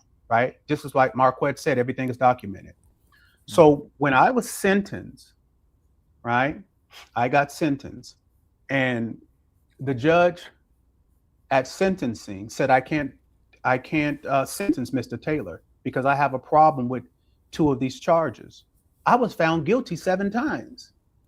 And when I went to sentencing, the judge says, I can't sentence him because I got a problem with 2 of these charges. And he told my attorney, Michael Kennedy, to do a motion 25, I thought it was, to get those charges dismissed. I didn't even know that the judge had the power to dismiss and overturn the verdict of a jury, only in federal court, not in state court, superior court. I didn't know that. I found out that the federal judge can overturn the verdict of a jury. And that's what he did. And so when I went to prison, the judge gave me 20 months off of my sentence, sent me 65 months, gave me 20 months off my sentence, And then there was other things that I found out. What is that, Dre? Well, I was in state custody first because I had two cases. I had a state case and a Fed case. My case was the first time the federal government came together with the state of Nevada to prosecute a P case. Mine was the first, right? So I went to state first. And then after 8 months, I got out of the state. And when I came back for sentencing, I got indicted by the feds. But that benefited me because I did not know that the judge can give me the time that I even served in the state. So I got 20 months off of my sentence, plus the time that I had did in the state waiting for trial, plus the time that I had did in federal holding. So ultimately, I went to prison in 2000 and came home in 2001. Now that's God. That's God, right? And I'm telling you, go look it up. It's all recorded, right? So you can't tell me that God is not real. But what I'm saying is the longevity part, the pendulum, right? Because I did not operate with deceit, with evil. You don't hear nobody never for 20, 30 years say anything about my character from the streets. You never heard anybody try to dismiss my accomplishments in the streets. You never heard anybody say that. You might have heard some people jealous, but you've never heard anybody question my success, that I was him, King Kong. In the 90s, I owned it with nobody bigger than me. I was him for real. If I need to pop my collar a little bit, you ain't talking about somebody that was a runner. You was talking about the top guy in the game. Can't you understand? All right, I don't really get there too much, but just wanted to let you know. when they making documentaries and it's called American P, and then they Right. go get you, Right. you somebody, right? Saying? You somebody. Shout out to Luis. Man. He writes, "Is the black code also for Latin American men? Thank you for the game. Peace to the saints." Phenomenal question. The black code is specifically tailored to the black people. Now let me ask you this. Are there lessons in there that will, if you utilize them, they will benefit you greatly 100%? Do Latinos, Hispanohablantes, have the exact same oppressor as the black peoples? Yeah, I'd say probably. There are only 3 lessons out of the multitude that are specifically toward black people that you wouldn't be able to apply. There's one lesson I talk about, the N-word. When someone calls you the N-word, hard R, these are the specific steps that you go through in your mind. These are the specific steps you would take in a certain circumstance. That one probably wouldn't apply directly, but you'd say, well, what is something that they would call me? Oh yeah, there are racist terms that they call you guys as well. Just switch that in there. So yeah, I'd absolutely recommend it for you. It'll be of great benefit. And you'll find it's the most practical thing you've ever read. Thank you for that question. And I recommend the Black Code to all of the peoples of the earth, which is to say those who have melanin. May I acknowledge Juan? He writes, "Peace to the saints for the game." May I also acknowledge, shout out to the first bowler alert. Joshua comes in with a bowler alert via Venmo. He writes, "Peace to the saints." May I also acknowledge Carter writes, "Holy game is being dropped today. Mark this date in the history books." Peace to the saints, and indeed, it's a beautiful day of us coming together. God willing, we'll see bigger things in the future. Shout out to David. He writes, "Had to support. This is transcendent game." Peace to the saints. May I also acknowledge Kyle with the second bowler alert. He writes, "Divine perspective. You are the heaven she should be seeking." This is reminiscent of a conversation we had at the Big Game Conference. Absolute gold. Peace to the saints. I host an annual conference. All we talk is women and family. May I acknowledge, oh yeah, and you can get the footage at school.com/Marquette/classroom. Shout out to Mr. Chambliss. He writes, "What are the differences of doing this back in the day versus how we would do it in 2026? That's his question for you, I trust. You keep missing the greatest point, and this is what your cognitive abilities have to kick in, right? Does the man ever change? Even the Bible said, be instant in season and out of season, whether it's convenient or whether it's not, right? So what you're saying is that my dad used to say, the P is not what I do, it's who I am, right? So you're making inferences to changing, right? Like, because the environment changes. Does the man change? Because if the man changed because of the environment, then it's not a man. I use the same principles to every area in my life. Just like in the game, I was able to produce what I did in politics, uh, in my own situation with my own marriage and my two wives, right? Everything has been consistent. Once you understand the ultimate truth, I'm not knowledge inconsequential. Somebody said, did this man just say knowledge was inconsequential? Knowledge is inconsequential once you have the truth because knowledge ends. It continues to move. The truth stays still. The truth stands still. See, Joseph Campbell said something that I use to this day. He says that in between the palm of my hands is time, and God exists outside of time, right? So these are moving parts, right? So truth exists outside of the moving parts. You shall know the truth, and the truth shall set you free, right? So my thing is that once you have the truth, you just continue to duplicate over and over and over again. Knowledge ends, truth stands still. Did you get that? Yeah. Jalen writes, my lady has a 127 IQ, enjoys reading. I've been having her read books for me and give summaries. Had her read The Black Box. She really enjoyed it. What are books you two recommend I have her read to keep her in the right place mentally? And I'll yield this one to you. Okay, well, I do this often when I'm talking to somebody and I hear them ask me a question. What is the right place from your perspective? Right. Because the right place from mine could be totally different from yours. So you can't just put something out there like that, right? It's too broad. What is the right place? You say to get her mind in the right place. I don't know what you consider the right place is for me to even answer you. It's too broad. What is the right place? I don't know who you are. I don't know how you think. I don't know what you believe. I don't know what your principles are. I know none of that. The right Some place. of you guys who really watch the ism, you'll hear what Dre is saying, and you would have heard me say the exact same thing yesterday or 6 years ago. And what it teaches you is that there are some things that are just so, as he said, the truth does not change. And truth speakers, you will hear them remind you of the same things consistently. And the truth speaker may have a different color, a different this or that, but the truth is the same and it's consistent. And when people have experience, I always teach you guys, you can get information on Google, but you can't get wisdom. And another thing you cannot get is experience. The man has experience. And, thank God I've never done any real time. Listen, if I spend a day in jail, I got 10 years worth of prison stories. You heard me? I ain't never done any time. But to be under that pressure, facing serious charges, that's a hell of an experience. To go in after having had a good lifestyle and spend any amount of time, that's a hell of an experience. And the ability to be able to operate at a high level and then have them tear you down and put you in a cage and be able to operate there and come out without the stench on you is yet another thing. I got a lot of homies that did real time and almost none of them come out without a stench on them. Like you could smell the prison on them, and it breaks people. People act like they come out and it's all good. They got all these funny ass stories about when they was locked up. Hell nah, it's breaking people. And that's why when I see you, I'm so proud of you and I'm so thankful for you because I see what my uncle could have been. I see what my father could have been. You know what I'm saying? I see what we all could be.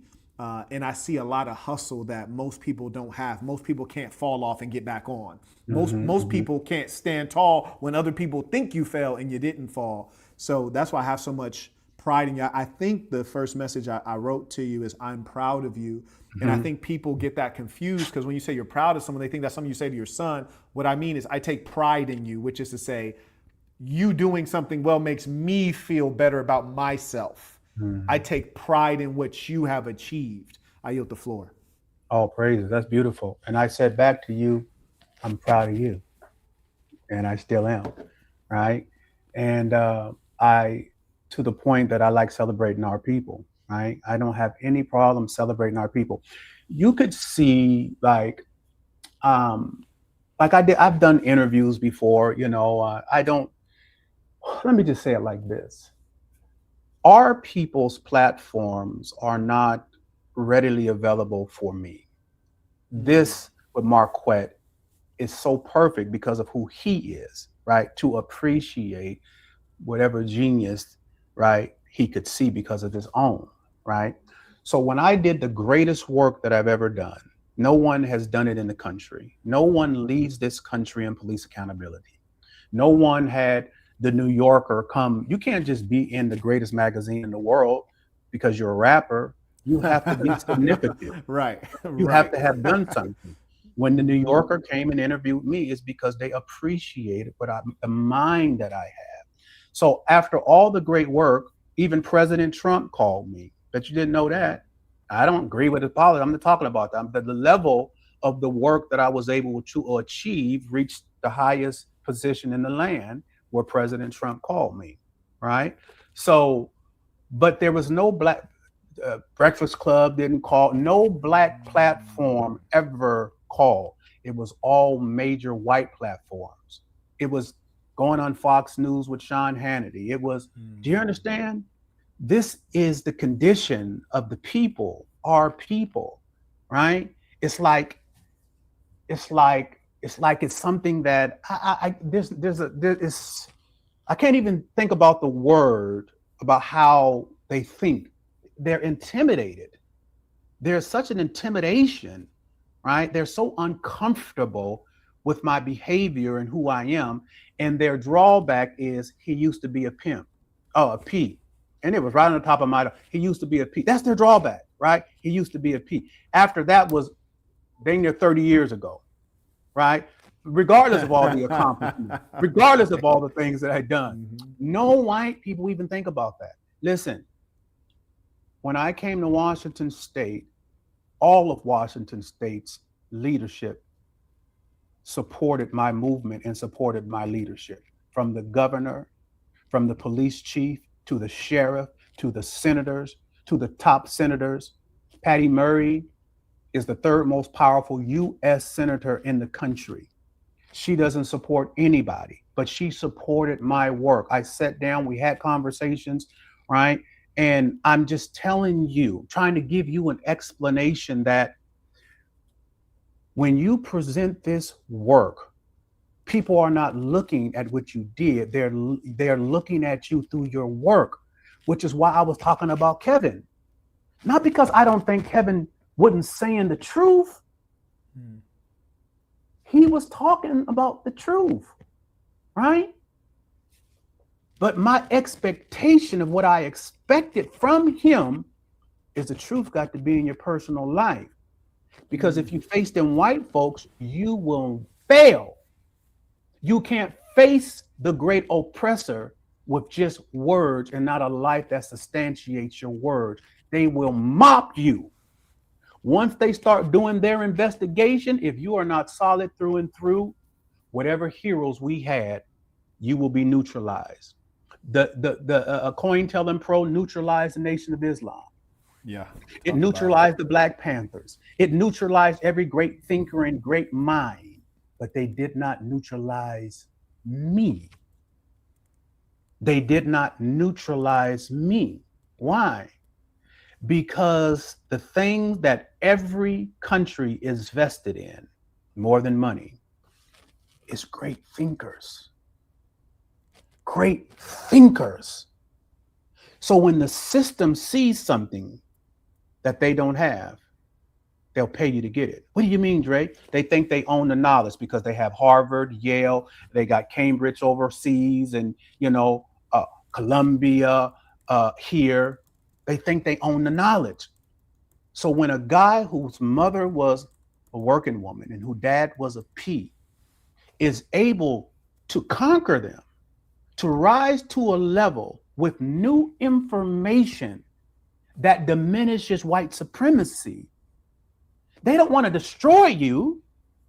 They want to get that information first. You become an asset, right? Why? Because you win over other white people.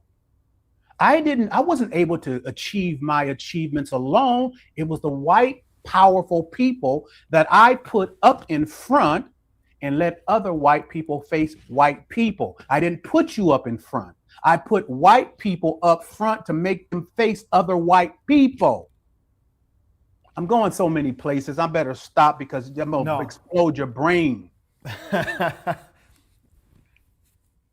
You know, it's almost like you don't go, you send the girl, right? Mm-hmm. You send the girl because they're going to get it done. Yeah. They can get indoors, you can't. Full stop. And to double down on what was said earlier, he said, you know, anyone can speak the truth, but to live the truth is a different thing. And I think that's kind of the challenge, is that the audience, you guys can hear what we say, but so often it's a little harder for you to see it. Now, I have events all the time.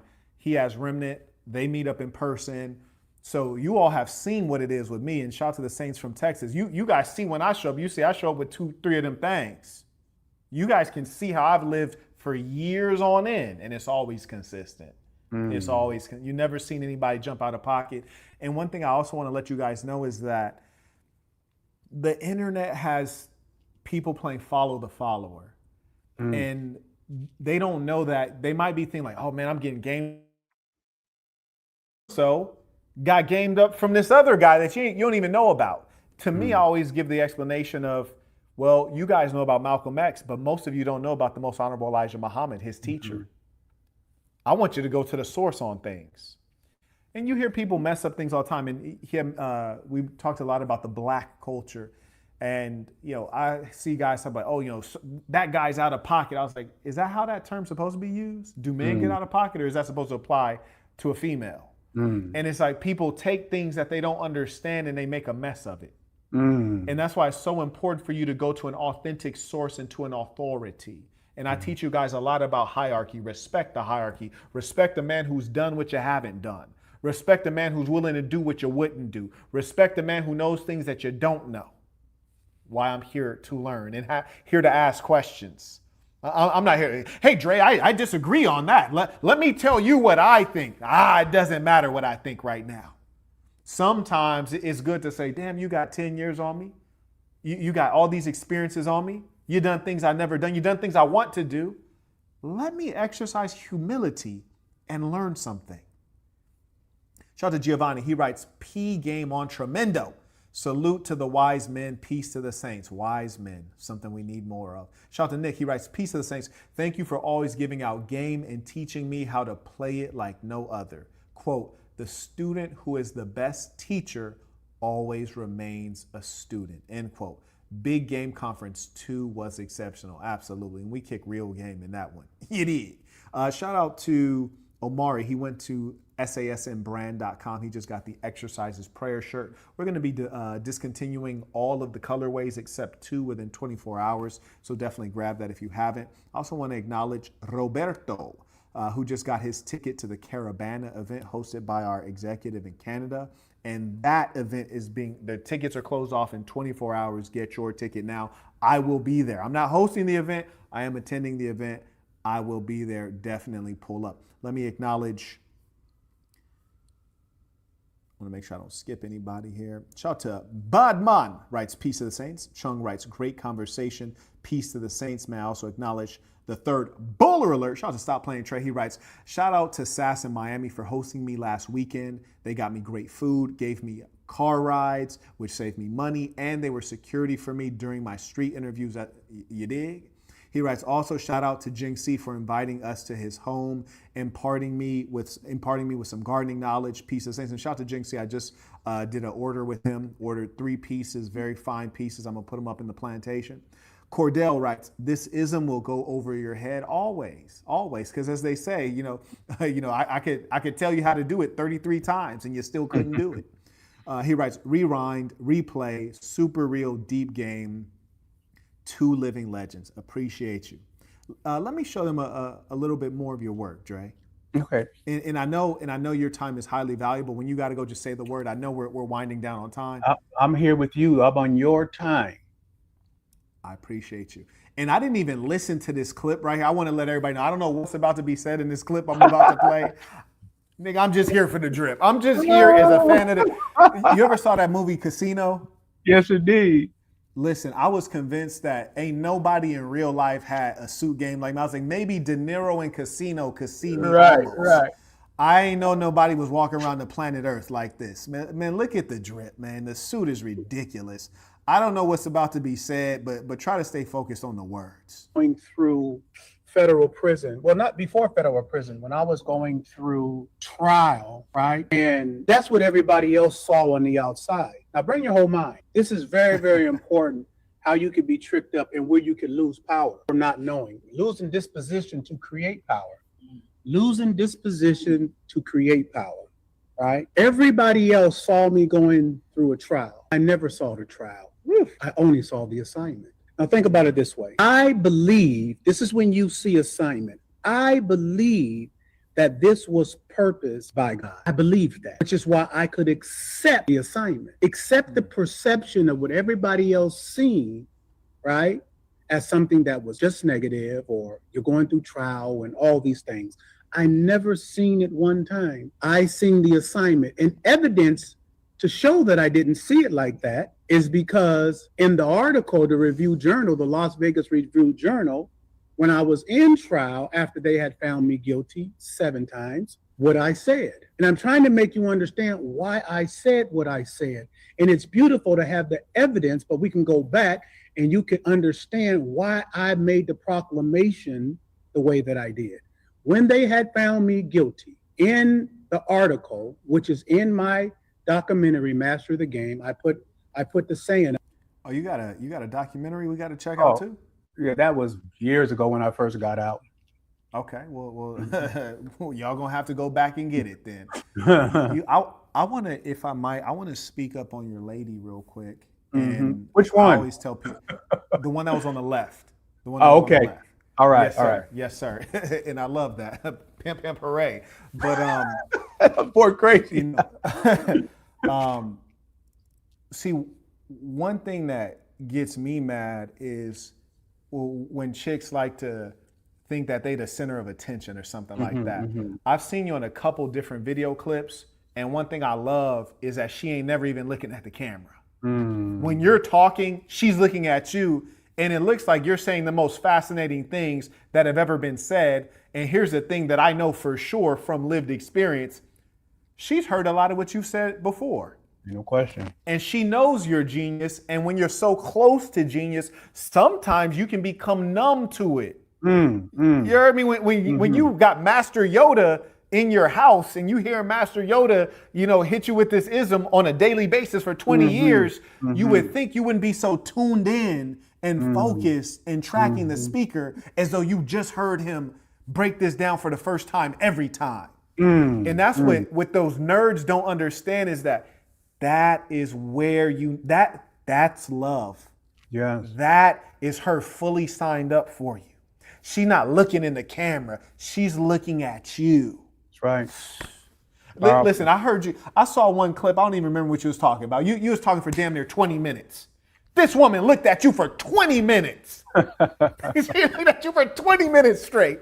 She ain't interrupt. She ain't ask a question. She was tapped in for 20 minutes. Some of you balls out there, authentically. And some of you balls don't even have women who can listen to you say anything without interrupting you and talking over you. Boy, those are the subtleties that people, like men who are not looking for the right things, they're not seeing. They're focused on the wrong things. That's the most beautiful thing about this whole, and that goes back to your point of some people will speak the truth, but it's a different thing to live the truth. Right. I can see what the nature of your relationship is, and they don't even have to say anything. I can see the respect. And the thing is the longevity. What happens in the longevity? What happens in the relationship? As a man, there are times, but I'm going to give you guys this, that you must reintroduce yourself to your woman. Because sometimes a woman could feel like, just like Marquette said, that she knows you. It's time for a reintroduction. Right? That's why you as a man have to continue to grow. right? And refine yourself, right? It's like I see Marquette and he do the little fencing thing, and yeah, I mean, the man is just constantly expanding, man. It's beautiful, right? And you got, if you don't know, go to the museum, learn about art, do something, continue to evolve, right? So that you can reintroduce yourself. My father said this to me. He said, the difference between a square and a P when they're dealing with a woman, say you are intimate with a woman, right? He said the difference is after a square has done what he's done, he ain't got nothing to say. A P got to have something to say, baby. You got to have something to say, baby.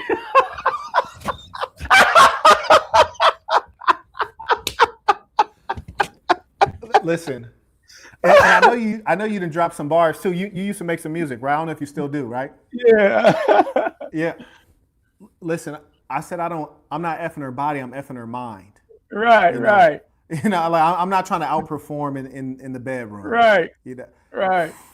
yeah. Come Well, I on, hear so man. many goofy things on the internet. I hear boys like you see a chick acting up and a nerd will say like, no, he ain't hitting it right. What? It's What? crazy. Mm-hmm. What? Oh, Yeah, if that's what it is, you out of luck, my boy. Because I promise you, yeah. somebody gonna come around, or somebody that she already been with. Matter of fact, so a guy she already knows that she's already been with, who's for sure done a better job than you in the bedroom. You Let don't me want to let me compete let me against kill him that. like this, though, Marquette. Let me hit him like this. Okay, take my own experience, man. Okay, let me help you out. Okay, I'm gonna really free you up from my own experience of having 6 to 8 women at one time, all nationalities. Okay, Mm. women that are frequented men for years, maybe 500 men. Right. Let me just share with you. Right. Could have been any size. Could have been Don Juan lovers, whatever, wealthy, whatever you could imagine that your intimidations could be, right? He's well endowed, he's wealthy, he's handsome, he's rich, whatever. Never one time, never one time did that keep them from coming home with me and paying me, which is Mm. why I'm never Mm. insecure about the things that you live insecure with daily, because I know this game, which is knowledge, is what makes a woman survive. See, I know that because I've been through there. It still didn't stop them from coming back to me, and not only coming back, but paying me. Mm-hmm. Bruh, if y'all don't get that, man, Mm-hmm. I'm trying to liberate you. Mm-hmm. I'm trying to Verism liberate saves you. lives. Verism saves lives. Shout out to Albatar supporting using the Stripe link. May also acknowledge Zamir as well supporting using the Stripe link. We appreciate you. Shout out to Qasim. He writes, Peace to Saints Tuition. I'm going to leave. Excuse me, I have to catch the replay on this one. Absolutely. And you should. And one of the things I like about your book is that the difference between a book is that you can write in the margins, you can highlight, underline, and come right back to it. You don't have to go back through a video and hope you can find the correct place where Dre was going crazy with the game. And keep that book, write them notes and pass it on, but also keep referencing it. Because one thing we all know is that as human beings, we're fallible. I try to get refreshed on good game all the time. You got to keep it Mhm. top of mind because you go out in this world, it's a cold world. And you really want to make sure that you're on your P's and Q's out here in all areas of life. And one thing I appreciate about what he's sharing with you is that he's not telling you how to be a P, because 99.9% of you couldn't do it if he did tell you how to do it. Mm. But more importantly, you shouldn't want to do it. You Right. know, I can honestly tell you, I don't think my father probably would have been a dope dealer if that maybe wasn't more accessible to him when he was coming up. And if I didn't Mm. feel like I was very much so in poverty, I probably wouldn't have went down that route if I had more realistic options. And that's why I say that a P is a form of a hustler. And when you get access to other ways of earning, you take that same game, you apply it, and you go straight to the top with it. And so I Mm. want all of you young guys who are watching, don't ask how to become a P. You don't want to be a P. Here's the funny thing. At a level, a P don't even want to be a P. Nobody wants That. to be on the wrong side of the law. Like, Mm-mm. Mm-mm. No. So I never got into the game thinking that I would be there forever. I always got into it as a means to get out, right? Just as a means to get out, right? This was available to me. There were certain gifts and talents that I had, and it was a means for me to get out, right? So what we do in guard the man, I felt so compelled, right? Because I see the manosphere, I see the red pills and all this kind of stuff, right? And I see the misinformation, and I see that it will never help you. It will never help you, right? And I felt compelled to finally lay down a standard of manhood that could help you in every area of your life, every area of your life, right? That was important to me. And what was important is to have the evidence of my own life before I delivered to you the work, right? The written work. I wanted to have the evidence that you could look over my life and you could look over for decades. And one thing for sure, you won't see too many as consistent men from American Pete. That position that I took, if they thought that them bringing me to jail is going to strip me from being the man that I am, then they're badly mistaken. I was talking about it facing a life sentence. I guarded the man so much that even in American P, when I was facing life, that was the statement that most people remember. Outside of you got to be a man before you're anything. If they thought that them bringing me to jail was going to strip me from guarding this man that I am, they badly mistaken. That's how important it is, but you'll never know. But you can know now. Some of you didn't have fathers. Some of you might have had a father that didn't have the information. You don't have to search any longer. You don't have to. I have the evidence. I have the life experience of conquering every area of my life. And I want you to be able to do it too. It's going to require discipline. It's going to require some discipline. Discipline looks beautiful on a man. The lack of it looks ugly. And we're ugly out there in the community. We're ugly. We're ugly out there. Go ahead, Marquette. Shout out to Gary and Saul supporting the work using the Stripe link. Appreciate you. And as well, shout out to Colin, who just became a member at peacetothesaints.com. We welcome you warmly within this thing of ours. Let me show you guys a little bit more of, there is only, because he's actually been putting in the work, there's only a fraction of what he has done that we can show. Exactly. So I just want you guys to be aware of that part. We're showing a fraction here. Let me enlarge this for you. When you see your mom cry, it's tough. An inquest jury found Shay Taylor complied with the instructions given by officers. But the jury also found the officers feared for their lives. A dilemma for at least one juror who wondered in the Seattle Times why she couldn't ask about police training and policies during the inquest. It's a flawed, incomplete process that needs to be changed. Andre Taylor, frustrated by the inquest, has been working to change our state's law, which says in order to prosecute a police officer, attorneys must prove beyond reasonable doubt that deadly force was used with malice. A Seattle Times investigation shows between 2005 and 2014, in 213 killings by police, only one officer faced charges, and no one has been convicted. It is not just police officers that are at fault here. It is the leadership that allows an... Ain't that a bit?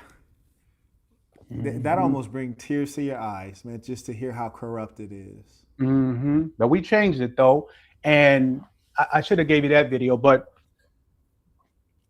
when I changed the law, in addition to 22 other organizations that we had combined to create this power, we not only did the law we changed, it's effective. For the first time in the history of Washington State, last year, we charged, convicted for the first time, and sent a police officer to prison. He's doing 17 years right now because of this law that we got changed. So not only is it changed, it's working and it's effective. You see what I'm saying? For the Yes. first time in the history of Washington State. And I want to add to what he said. He said sent a police officer sent a criminal masquerading as a police officer. It's not to attack law enforcement or law At all. and order. It is to deal with those who are thugs in a police officer's uniform using the power of the state to act on their personal biases, discrimination, racism, malice, or need to feel powerful. And I think that's a beautiful thing because we've all encountered people in authority who use their authority to abuse and to act superior. And this is something that personally I really appreciate. I remember when it was Thanksgiving, I was like 8 years old, and my Uncle Bill, my favorite uncle, showed up damn near looking like a mummy because he got his ass whooped in Southeast Dago by some police, and there was no recourse available. And I think that there's probably been thousands of people, mostly black, but probably of all races, who had that same experience, and there was no recourse. And at 8 years old, I couldn't understand the concept of why the police would do that to my uncle, because I couldn't understand the fact that police are not a monolith. Some of them are criminals. You hear me? Some of them are criminals. And so I appreciate the work that you're doing, and I hope that your work only gets magnified and multiplied, in that you, in parallel with your work, are also ascending, because what we must know is that it takes a great leader to get things done. You have to have the chief in the tribe to make things move. So we appreciate you taking the risk to do the work. All praises. Appreciate you. Appreciate you for that. Here's another one. And I like seeing these multiple sides of you. Tell this to those men out there in prison so that they won't be seduced by them seeing me on TV as if there was no struggle. There was a great struggle. So I had to be in a situation where I couldn't do for my wife like other people could do for theirs. I couldn't do for my kids like I used to do for them before when I was hustling. So the devil will talk to you and tell you, boy, you ain't no good father. You can't even take care of your kids the way you used to take care of them. You can't even provide for your wife the way that you could have before. See, and you got to stick and take the humiliation of that. So God take the chief sinner and save me to show how deep and far the hands of redemption go down to save. How I felt when I was in She prison. needed in her life. I talk about how I felt when I was a child growing up. And let's go on to the next one. And I saw that woman in the audience, and I could see that she had been reached. And to me, that's the power of having the right people speak the word, because it matters who the speaker is. I always tell people to inspect the speaker. It matters who's saying it, and that goes back to what you said earlier, which is the idea that you can speak the truth, but you can also live the truth, and it's so much more Andre powerful. Taylor. I'm the founder of Not This Time and was the co-chair of De-Escalate Washington. And just kind of want to backtrack a little bit. I'd be remiss not to mention the true champions of change in this situation and why everyone is here. That has been the people of Washington State that decided to stand forth. First, the families that have lost loved ones that chose to come together, Black, white, Native, Asian Pacific Islander, Samoan, Mexican, to come together and share their stories with us. Those stories that impacted each person from every race that could see themselves in those stories. That's the grassroots. This started from a grassroots movement, right? From the bottom up, not from the top down. It is the people of Washington State that signed 360,000 signatures for the initiative. It is then the people of Washington State that voted 60% in this state. My name is Andre Taylor. I'm the founder of Not This. And let me ask you a question. I got some questions. I got some questions. You hear me? Shout out to Wilson and St. Victor. And Victor, I got that. I appreciate you. I figured as much. And I always like this, I say simplicity and oneness. Keep it simple and let's pick one thing. We can't do everything. We don't want to overwhelm ourselves. You've really been able to position yourself well. I talk about people, places, positions. Lord knows you have put yourself in the right position around the right people, and we see what kind of places you're in. So at the beginning, you're fresh out, you know that you have something that's highly stigmatized in mainstream society in terms of your rap sheet. What was the first thing you did to get in touch with those powerful people who allowed you to rise even further and start pursuing your mission? I understood the concept of credibility, not money. Not money. I had money. I was a millionaire in the streets. But I knew that credibility will get me into doors that money couldn't get you into. A lot of people don't understand that. So when I got out, I started doing things that did not provide money for me, but they provided credibility. Like I did lectures. I did speaking at treatment centers, right? I even spoke at a couple churches, schools, because I wanted to build the credibility, because I knew the credibility would get me into those next doors. So understanding that, right? And also understanding that even though I was in the game and in a very famous movie, I knew something about America. Remember, I said I studied him. I know this man, this system, right? What did I know? I know that there's something more sellable than anything in the world, and that's a story of redemption. It crosses racial lines, gender lines, religious lines, and America loves a story of redemption. And boy, was I gonna give them one.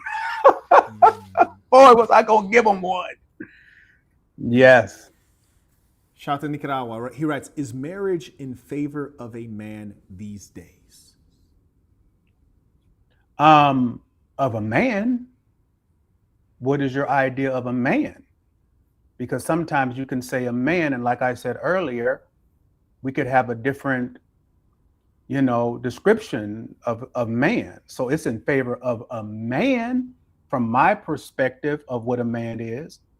But I don't know what your perspective of a man is for me to say, is it in favor? It might not be in favor of you if you don't operate like I think a man is, right?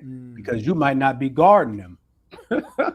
He might not be worth nothing to guard, right? So again, yeah. Donovan writes, shout to Vaughn, he writes, peace to the saints, we need a re-education on how to learn. Stop rewatching and replaying. The teacher is here. Test your understanding and ask your questions. Absolutely.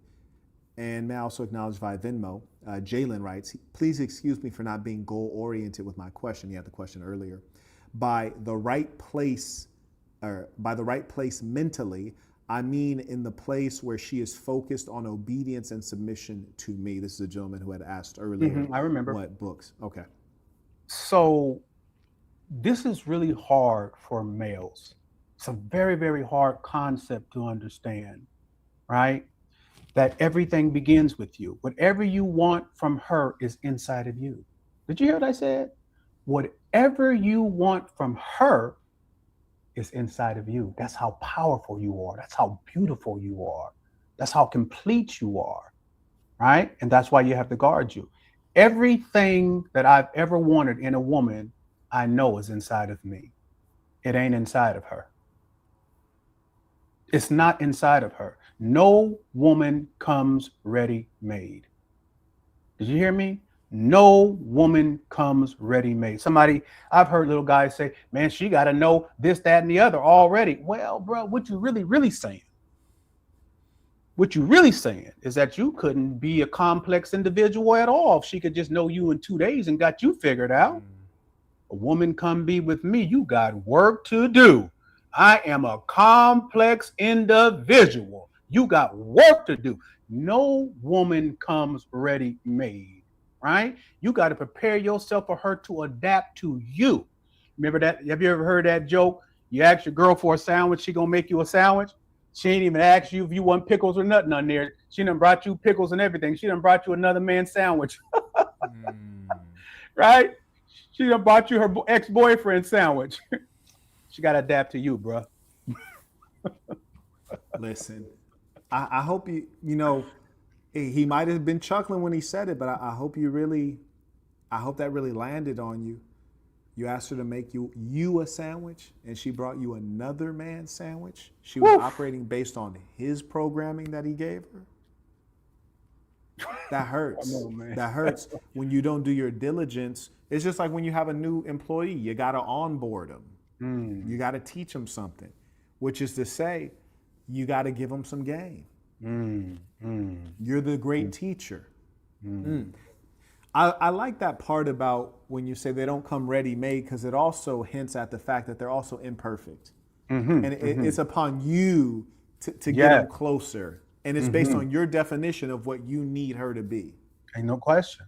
Adapting to you as a man, your specific work, right? That's beautiful. You want to do that work, right? But you always waiting for a woman to come ready. So she brought you another man's sandwich.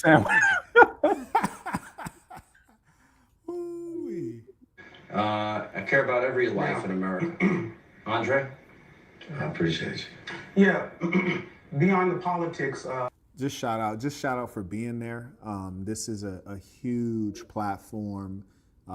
This is an important place to be positioned. And for people watching, I want you guys to understand the difference between being present and agreeing. You know, if you're present with Donald Trump, he is the president of the most powerful country on earth. That's an important position to have. That doesn't mean you agree with him. That doesn't even mean you're homies. To be on Fox News with Sean Hannity, that's an important position to be in. Shout out. Now let's hear what you had to say. I care about every life in America. Andre?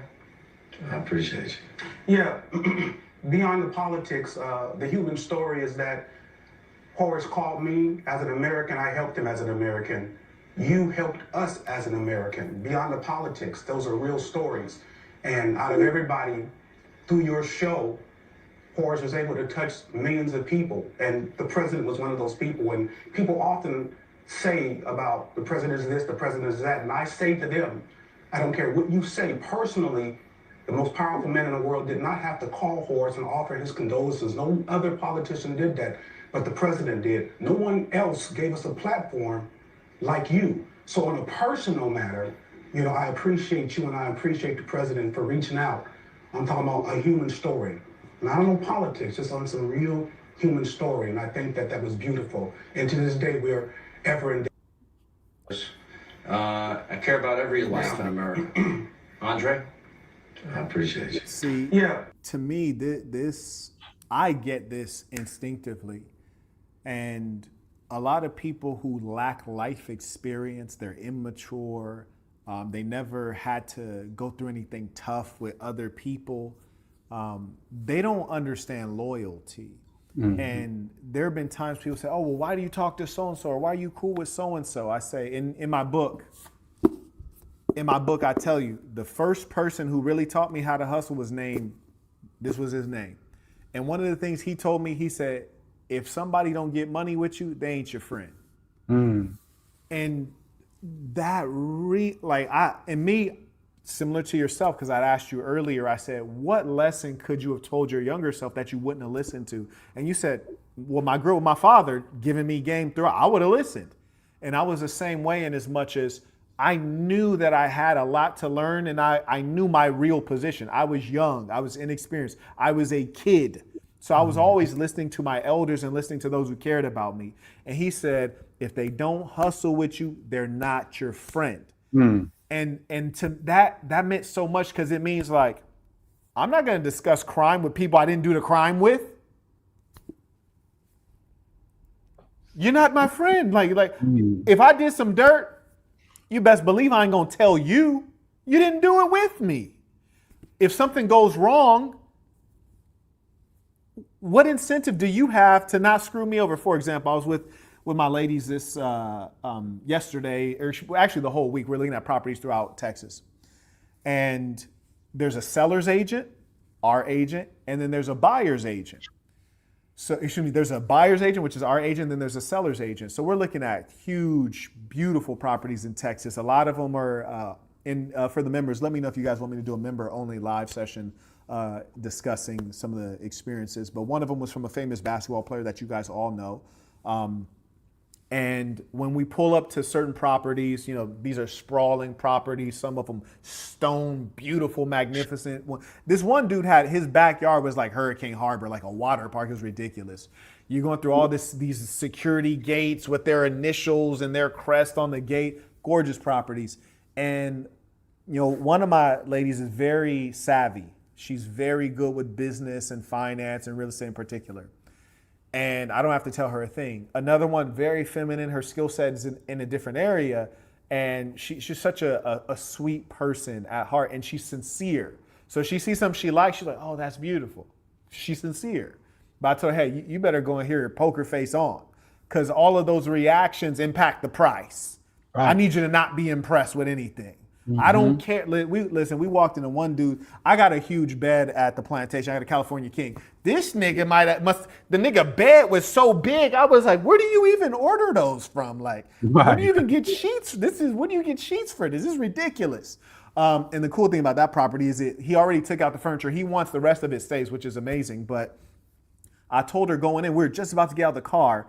And I was saying, hey, at the last place, you said this, this, and this.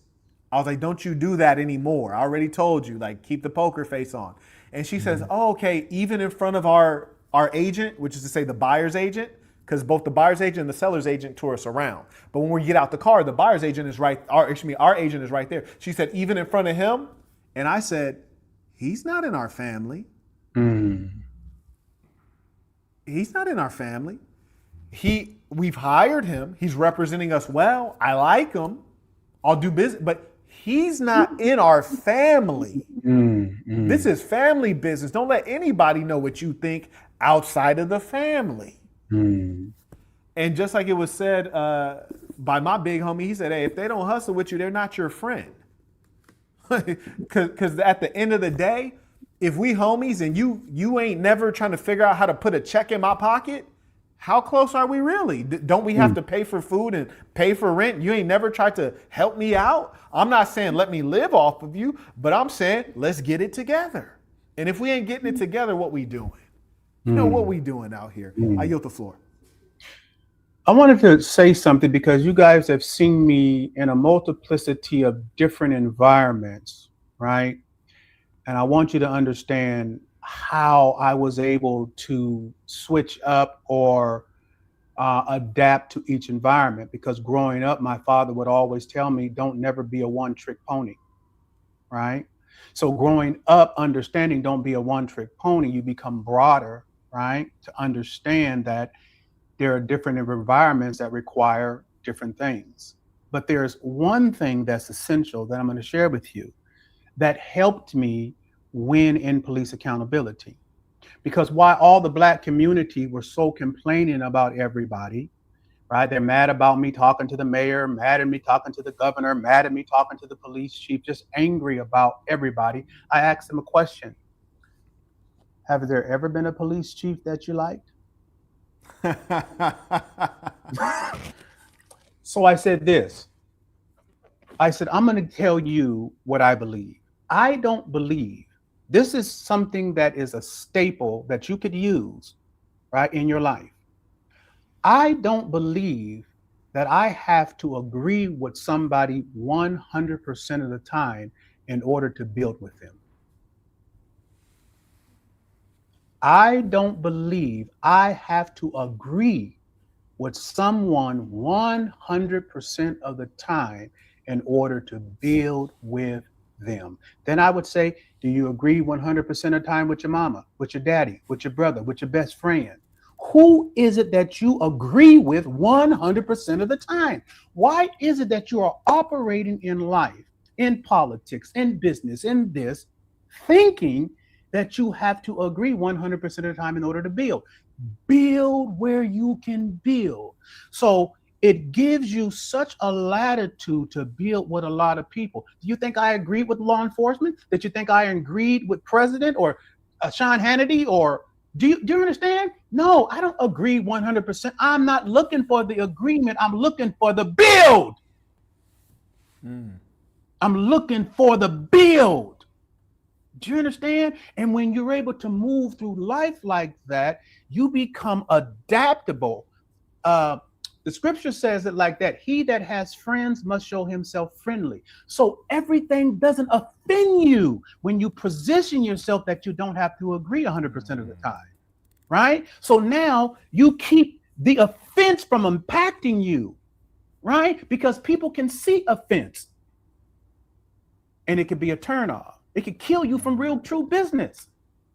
Don't have to agree 100% of the time. Agree where you can agree, build where you can build. That's why you were able to see me in all these different environments flowing easily. I'm not seeking to agree with you 100% of the time. It's not necessary. Let's build where we can build. I wanted to give that to you. Agree 100%. And that's why you're winning. Shout out to Mr. XXL writes, the beauty in this information being delivered today, may the sheep hear and follow to become conquerors in their own lives. We all don't have to agree on every single thing to build. Blessings to you all. There you go. It's echoed for you. Shout out to Jonathan. He writes, Peace of the Saints, great live. The conversations between two players is something you can't fake. Oh, absolutely. And that's one of the things I really appreciate. Sometimes you'll see mainstream media interviewing a certain person and you think, oh man, like, but there's no real rapport, there's no real connection. And that's what I like to see in the interviews I observe. Shout out to Hollywood. He writes, I'm going to catch this on the replay, but just the last 30 minutes I've been able to hear have been incredible. Absolutely. And I want you guys to know, you never see me endorse products. I'm not like, hey, get this for $9.99. Like, listen, alcohol companies, vape companies, jewelry companies reach out to me all the time, and I say no, thank you. I believe that Andre Taylor has some great information, and that's why I bought his book, number one, and that's why I brought him on here to share his gospel with you, because I know that the information makes sense, because I've juxtaposed it to what I've used to advance, and it all checks out. So that's why I put my stamp on it. And a lot of people ask me, hey, Marquette, what book should I read? And I mostly tell you, shit, you need to get to work. You don't need to read any books. You need to get up off your butt and get to work. 9 out of 9 books ain't gonna change your life, because you mostly know what you need to do. It's just you ain't getting after it. But there are, every now and then, there are works that come along that give you a unique perspective and a bit of truth that you never heard before. And you got to stretch your mind a little bit. And I think that anything that Mr. Taylor puts out there will be such a work, because his experience is very unique. He can tell you things other people can't tell you. And I've seen a lot of XPs write books, and I'm like, you was a ghetto pimp. You ever be like, you was a ghetto pimp. You had 2 or 3, crack whores, but you wasn't really operating at a high level. You lack charm, elegance, and grace. So you're not going to be able to give me what I need to get to the top in any area. You teaching me how to work $20 out of somebody at a truck stop. That's not what this is about. And so I appreciate that you've elevated and you can serve that up. Shout out to Azar coming in supporting the work. Appreciate you. I think he's over in South Africa. Not that South Africans out here getting this game. Alan writes, the game is especially hitting the soul today. Thank you for the introduction and bringing on such a well put together man all around. Peace of the Saints. Absolutely. Shout out to Calvin. Came in supporting the work via PayPal. We appreciate you. May I also acknowledge via Venmo. Jinxie writes, Peace of Saints. This is ism overdose, overload, and overflow. I see a fruitful future developing between you two gentlemen. Absolutely, man. And it's a beautiful thing in the moment. It's even more beautiful if it grows. And I think that, as men, we all might have things that we differ on. We might have disagreements, but it's really values. And when the values align, it makes everything flow better. Even when it's with your old lady, you got to get a woman who shares your values. As he said, you don't dominate her. You got to have her submit. That's her values. Fables writes, Had to show some love. This is a monumental moment for the game. Learned a lot from the two of you. The game has helped keep me informed, and shape me into the man I'm proud to be today. Blessings. That's a beautiful thing. It is. Yes, sir. No, I just think wanted to say, huh? Go ahead. I'm sorry. Please. No, please. I just wanted to say, people were saying, well, earlier talking about that, how there's some camaraderie and we get along and all that, because I love him. That's hard for you, huh? Because that word, the system has perverted, and you don't know how to say that. I love him. I love the black man that he has become. I love his experience that made him who he's become, right? You can't say that until the scripture says it like this. And I say the scriptures a couple of times because I know there's a lot of religious people out there. He said that, because I don't look at the scriptures according to Eurocentric ideas. I don't look at it as religion. I look at it as culture, right? So he says the only way they will know, who is a they, anybody outside the culture, will know that you are my disciples is your love one for another. Nothing else. Nothing else. Right? So when I'm dealing with individuals, men and women, there is an authentic appreciation and love for them. And they could feel that from me, because I mean that. I don't turn, I'm not changing, right? I mean what I mean. So when you see the camaraderie, the base of it is because I love him, right? And I love you too. This is what I do, the work for our people, because I love you, right? And which is why I said earlier to you, if you are a leader and you haven't learned to lead or love beyond your pain, you shouldn't be a leader, because dealing with you is miserable at times. And you will get in the way of leadership if a person has not been equipped to deal with you. You are a special case, you black man, woman, special case, right? You can make a person really dislike you, right? So it takes an extraordinary amount of love, of patience, and forgiveness and broadness to deal with you, right? Because many of you today will see this and be like, they'll find something to dislike. And that's okay, because I'm only here for the remnant. But that's the tragedy of trying to help people who are most desperately in need of it. And love is what you need. You know, that's so funny. You said that they'll find something to hate on or to disagree about. You know, I've seen in your comments, and this is what made me reach out to you, because I was like, this is astounding. Somebody wrote in Dre's comments, they said, you don't know women. and I was like, this nigga just went in Michael Jordan's comments talking about you ain't never dunked a basketball.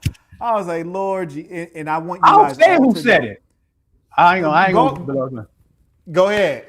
What's his name? Tazariak or something? Tazariak, yeah. I believe that's his name. No disrespect. Yeah. Get your name. He came into my comments after I was explaining about white women, and black men, that dynamic, and I broke it down like it hasn't been broken down before. And he came on and said, this guy, how does he say it? Man, what is the exact word that he used? Because I don't want to butcher his not. What is he? How do you say it? Go ahead. Go. I don't recall. I just listen, man. I almost fell out laughing. I couldn't. I read a little bit, and let me go get it real quick. So I want to quote him exactly how he said it. And I appreciate that you respect the truth and accuracy. He said, oh God.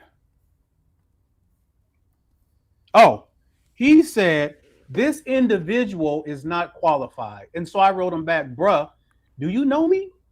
About women in particular, you're not qualified. You want to have this conversation. So I know he do religious, he's an Israelite, Hebrew Israelite, and he do religious debates. And so I told him, just stay up over there, bruh, stay there. I like you. You seem like a fair cat. I like you. But young fella, the audacity for you to come on my page and say, I am not qualified about women. He never You look too responded young. back to me. You look too young. Is that what Young, it is? He thought you was it must 25? be. It must He be, thought you was man. It must 25. be. Yeah. If you don't knock it off, but I said, come on, let's have that conversation, young fella. If that's how you felt, come on, let's have that conversation. You don't know what you're dealing with. And I told him, you have never been in the presence of anybody like me, who not just have conversations. I'm not worried about conversations. I am worried about them receipts, though, them work. Don't come talking to me about God or none of that, because God to me need to be showed up in your life. Let me just say this. I used to do, after I won police accountability, I made the government, the city, to give me $100,000 so I can do something specific for our community. And I called it Conversations with the Streets. And I brought in Black professionals and leaders from all over. I brought in Umar Johnson. I brought in Riza Islam. I brought in Tamika Mallory. I brought in everybody, right? I brought in Dr. George Frazier. I even brought in Judge Joe Brown. I brought them in from all over the country. Wow, right? That's heavy right there. Mm-hmm. And the reason they came is because the work that I did. They've never seen the work. So when I let them know the work that I did, they was like, what? We coming, right? But I'm saying that to say this, right, is that it's important. It's so important, right? I don't want to. Well, there was a feud going on between Umar and Riza.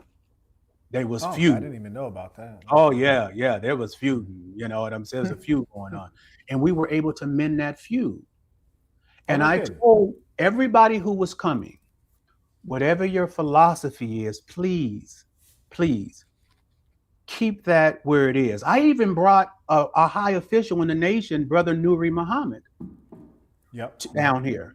You had everybody down there then. Yeah, I had everybody down here, and out of respect for my work, they all came, not a problem, right? So I'm saying leave that at the table and let us agree on helping these youth. We could all agree right there, right? Let us agree on the youth. Let that be the focus, that we come here and whatever genius you want to bring, you bring that and let us help these youth. Do you know what I'm saying? So in the whole scoop of things, I'm not really sold on what your beliefs are if it hasn't impacted your community, your city, your state, right? You can't come sell me your philosophy. See, mines have impacted my community, my city, my state, and this country, right? You can't sell me on your debating this, that, and I'm unimpressed. Yes. Where have you seen God at? Yes. Where is God in your conversation? Because there has to be some manifestation that don't point to you as an individual, that has to point to something outside of you. My life and what I have achieved points to God being with me. That's why I'm gonna leave it, man. Marquette, man. You know, it's the truth, man. It's the truth. The scripture says, when the word is delivered, God will confirm the word with signs and wonders. He will confirm it with signs and wonders. I hear a lot of my Israelite brothers, I love them, right? But I often say, if you haven't produced something against the greatest opponent, which is white supremacy, I don't care who you think you're dealing with in the streets. That is not nothing that is impacting us. White supremacy is impacting us. Right? So your words, your scriptures, what has it done against the people that are the ones that have the impact over us? Okay, well, if it hasn't done anything, don't sell our people anything. Don't say anything. See, that's my expectation of people. It might not be yours. You just want to hear somebody say something that you like, right? That you can agree with. I expect when you say God, I need to see God in your life. And I'm not talking about money. I'm not talking about money. Some of the evilest people throughout history has had all the money in the world. Absolutely. I'm not impressed with your money. Today. Yeah, to the day. But what have you done against real oppressors? What have your God? The church haven't done it. The Christian church has done nothing but lose generations and harvest a community of homosexuals. You don't want me to go there. That's just the truth. At some point, right? if you're dealing with a man, let me give you this. You're dealing with a man, you're dealing with a woman. Over a period of time, you're going to do an analysis of whether that person is good or bad, right? Over a period of time. Well, that's what needs to happen with the Christian church. There needs to be an analysis. There's hundreds of years for you to look back upon to see whether that has been something good or bad for us. And then once you do a true analysis, then you have to make the proper choice. It has not impacted us in any way. As a matter of fact, it has been deficient. It has created deficient males. It has created people who go sleep with the church parishioners. I always say, I know a lot of preachers good at preaching and bad at being a man. Good at being a preacher, bad at being a man. You don't get away because you sound good. What does your life look like? What are you producing in your life? Some of these great preachers are whoremongers. You ain't no man to me. I'm not impressed. I'm going to leave it alone, man, because I get riled up when I think about these things. And with that said, Tazariak and I have had our differences, quite bitter. All the same, I want to invite Tazariak. I'd be honored to host a discussion. Doesn't even have to be a debate, a discussion between Andre Taylor and Tazariak. I'll moderate it. We can do it online. If you guys enjoy it, then maybe we can invite him out to Miami or invite him to the plantation, do it in person. But I invite Tazariak. That is a debate challenge. That's a discussion challenge, because I think it'd be a fascinating conversation to have. And we'll make sure that we moderate it in an objective way. We'll use time limits to do so. And I'll just be here kind of as a ghost to make sure that everyone can be heard. So Tazariak has that invitation from me. And somebody remind me to unblock him on Instagram. I think he might be blocked. That's how unpleasant our exchange was. But I think it'd be a good conversation. There's something. Let me just say this real quick, Marquette. Yes. I like Tazariak. I've heard him debate. I've seen you stand up, bro. I love you, bro. It was comical what you came and said, and because I do know you, I've seen you, I felt I wanted to respond to you, right? I wouldn't respond to everybody, but the fact that I responded should let you know that I think that you're doing something, right? You deserved a response, right? I'm not upset with you, but if you want to have a conversation about women with me,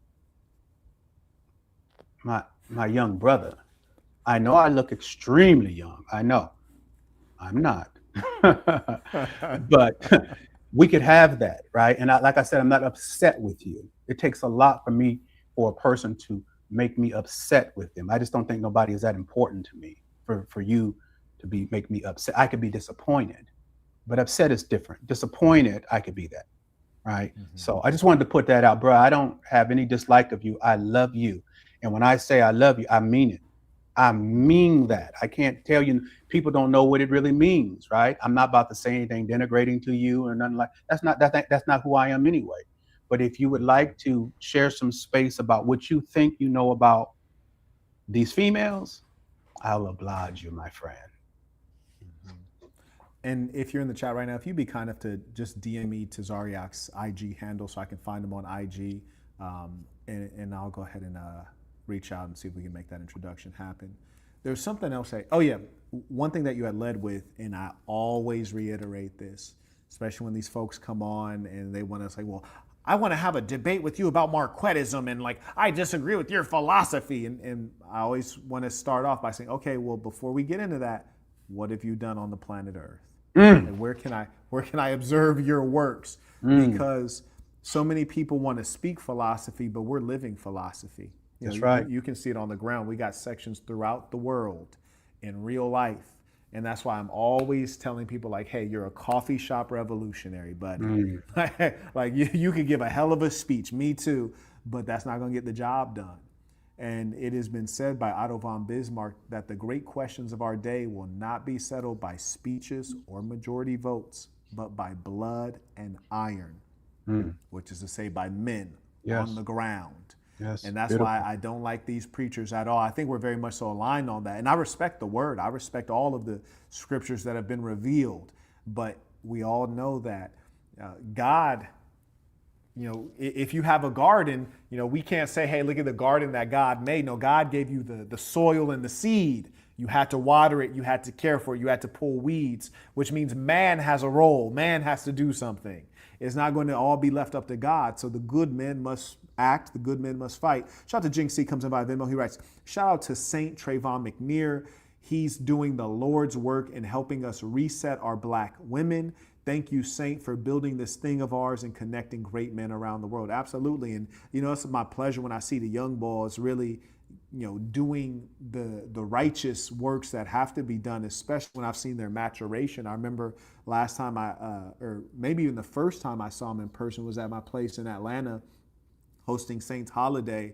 And that's the key, is that I get on the ground. And that's the same thing that Dre does. And that's something that I really respect and appreciate. And he's been doing it for a long time. That's why he's respected. People don't, fans will love you and be obsessed with you on some fan stuff. I heard your name. I know your name and face, but respect is different. Mm-hmm. Fans admire. A man respecting you is different. Ladies and saints, let me acknowledge the folks who came in via Cash App. Shout out to Curtis. He writes, for the debate versus the white South African, flawless. Absolutely, it was a body. Shout out to Nimram, comes in by Cash App. He writes, thanks for the wisdom. I appreciate you. And we're all caught up there. And do you have any closing words for the folks? I don't. I think we've covered so much, Marquette, man, and I appreciate again for you lending your platform to me. I'm ever grateful to you, man. I think that I don't want to belabor the point. I don't think that there is a time limit on congratulating you with your success and all that you've become and all that you are. And it's not because somebody might do it because they need something or sucking up or anything. I'm very confident in who I am. I don't need anything. It's because I really appreciate you and I really respect you and I really respect the work that you've done and the man that you are. I just want you to understand that over and over. You'll never see me, no matter what anybody says, be able to make me feel any kind of way about you. Or, it'll never happen. I feel the way that I feel, and this is all I know you as, and I don't have any other point of reference. I don't want any. This is what I want, and you just keep moving forward. You're my partner, you're my little bruh, and we're gonna move forward. I think God's gonna do great things, man. I think there's a lot of good things in the future for us, for individually, but I believe that there's something we're gonna do together. I really believe that, man. Absolutely. Yeah. And I appreciate that. And, this is Hustlemania 14. For folks who don't know, like I got a sprint right now from now till end of January. We're hustling crazy, putting big points on the board. And it's a pleasure to start that with you. And I think it's a special thing for the audience to be able to see men of respect give each other respect, and to see people build together as peers, but also in respect of where the other person is strong. And so it's been my pleasure to be here as a student to learn from you. And I hope that we all show respect to those who are in advance of us. We show respect to our tribe, because if we don't honor our own, the other ones won't. And I want you to continue on, because you stated something that I know to be true. You said the black folks and black platforms haven't put you out front like they should. And I hope this is just one step of many people reaching out to you and putting you in the center where you belong. And we thank you for the great work. And until next time, peace to the saints. Peace.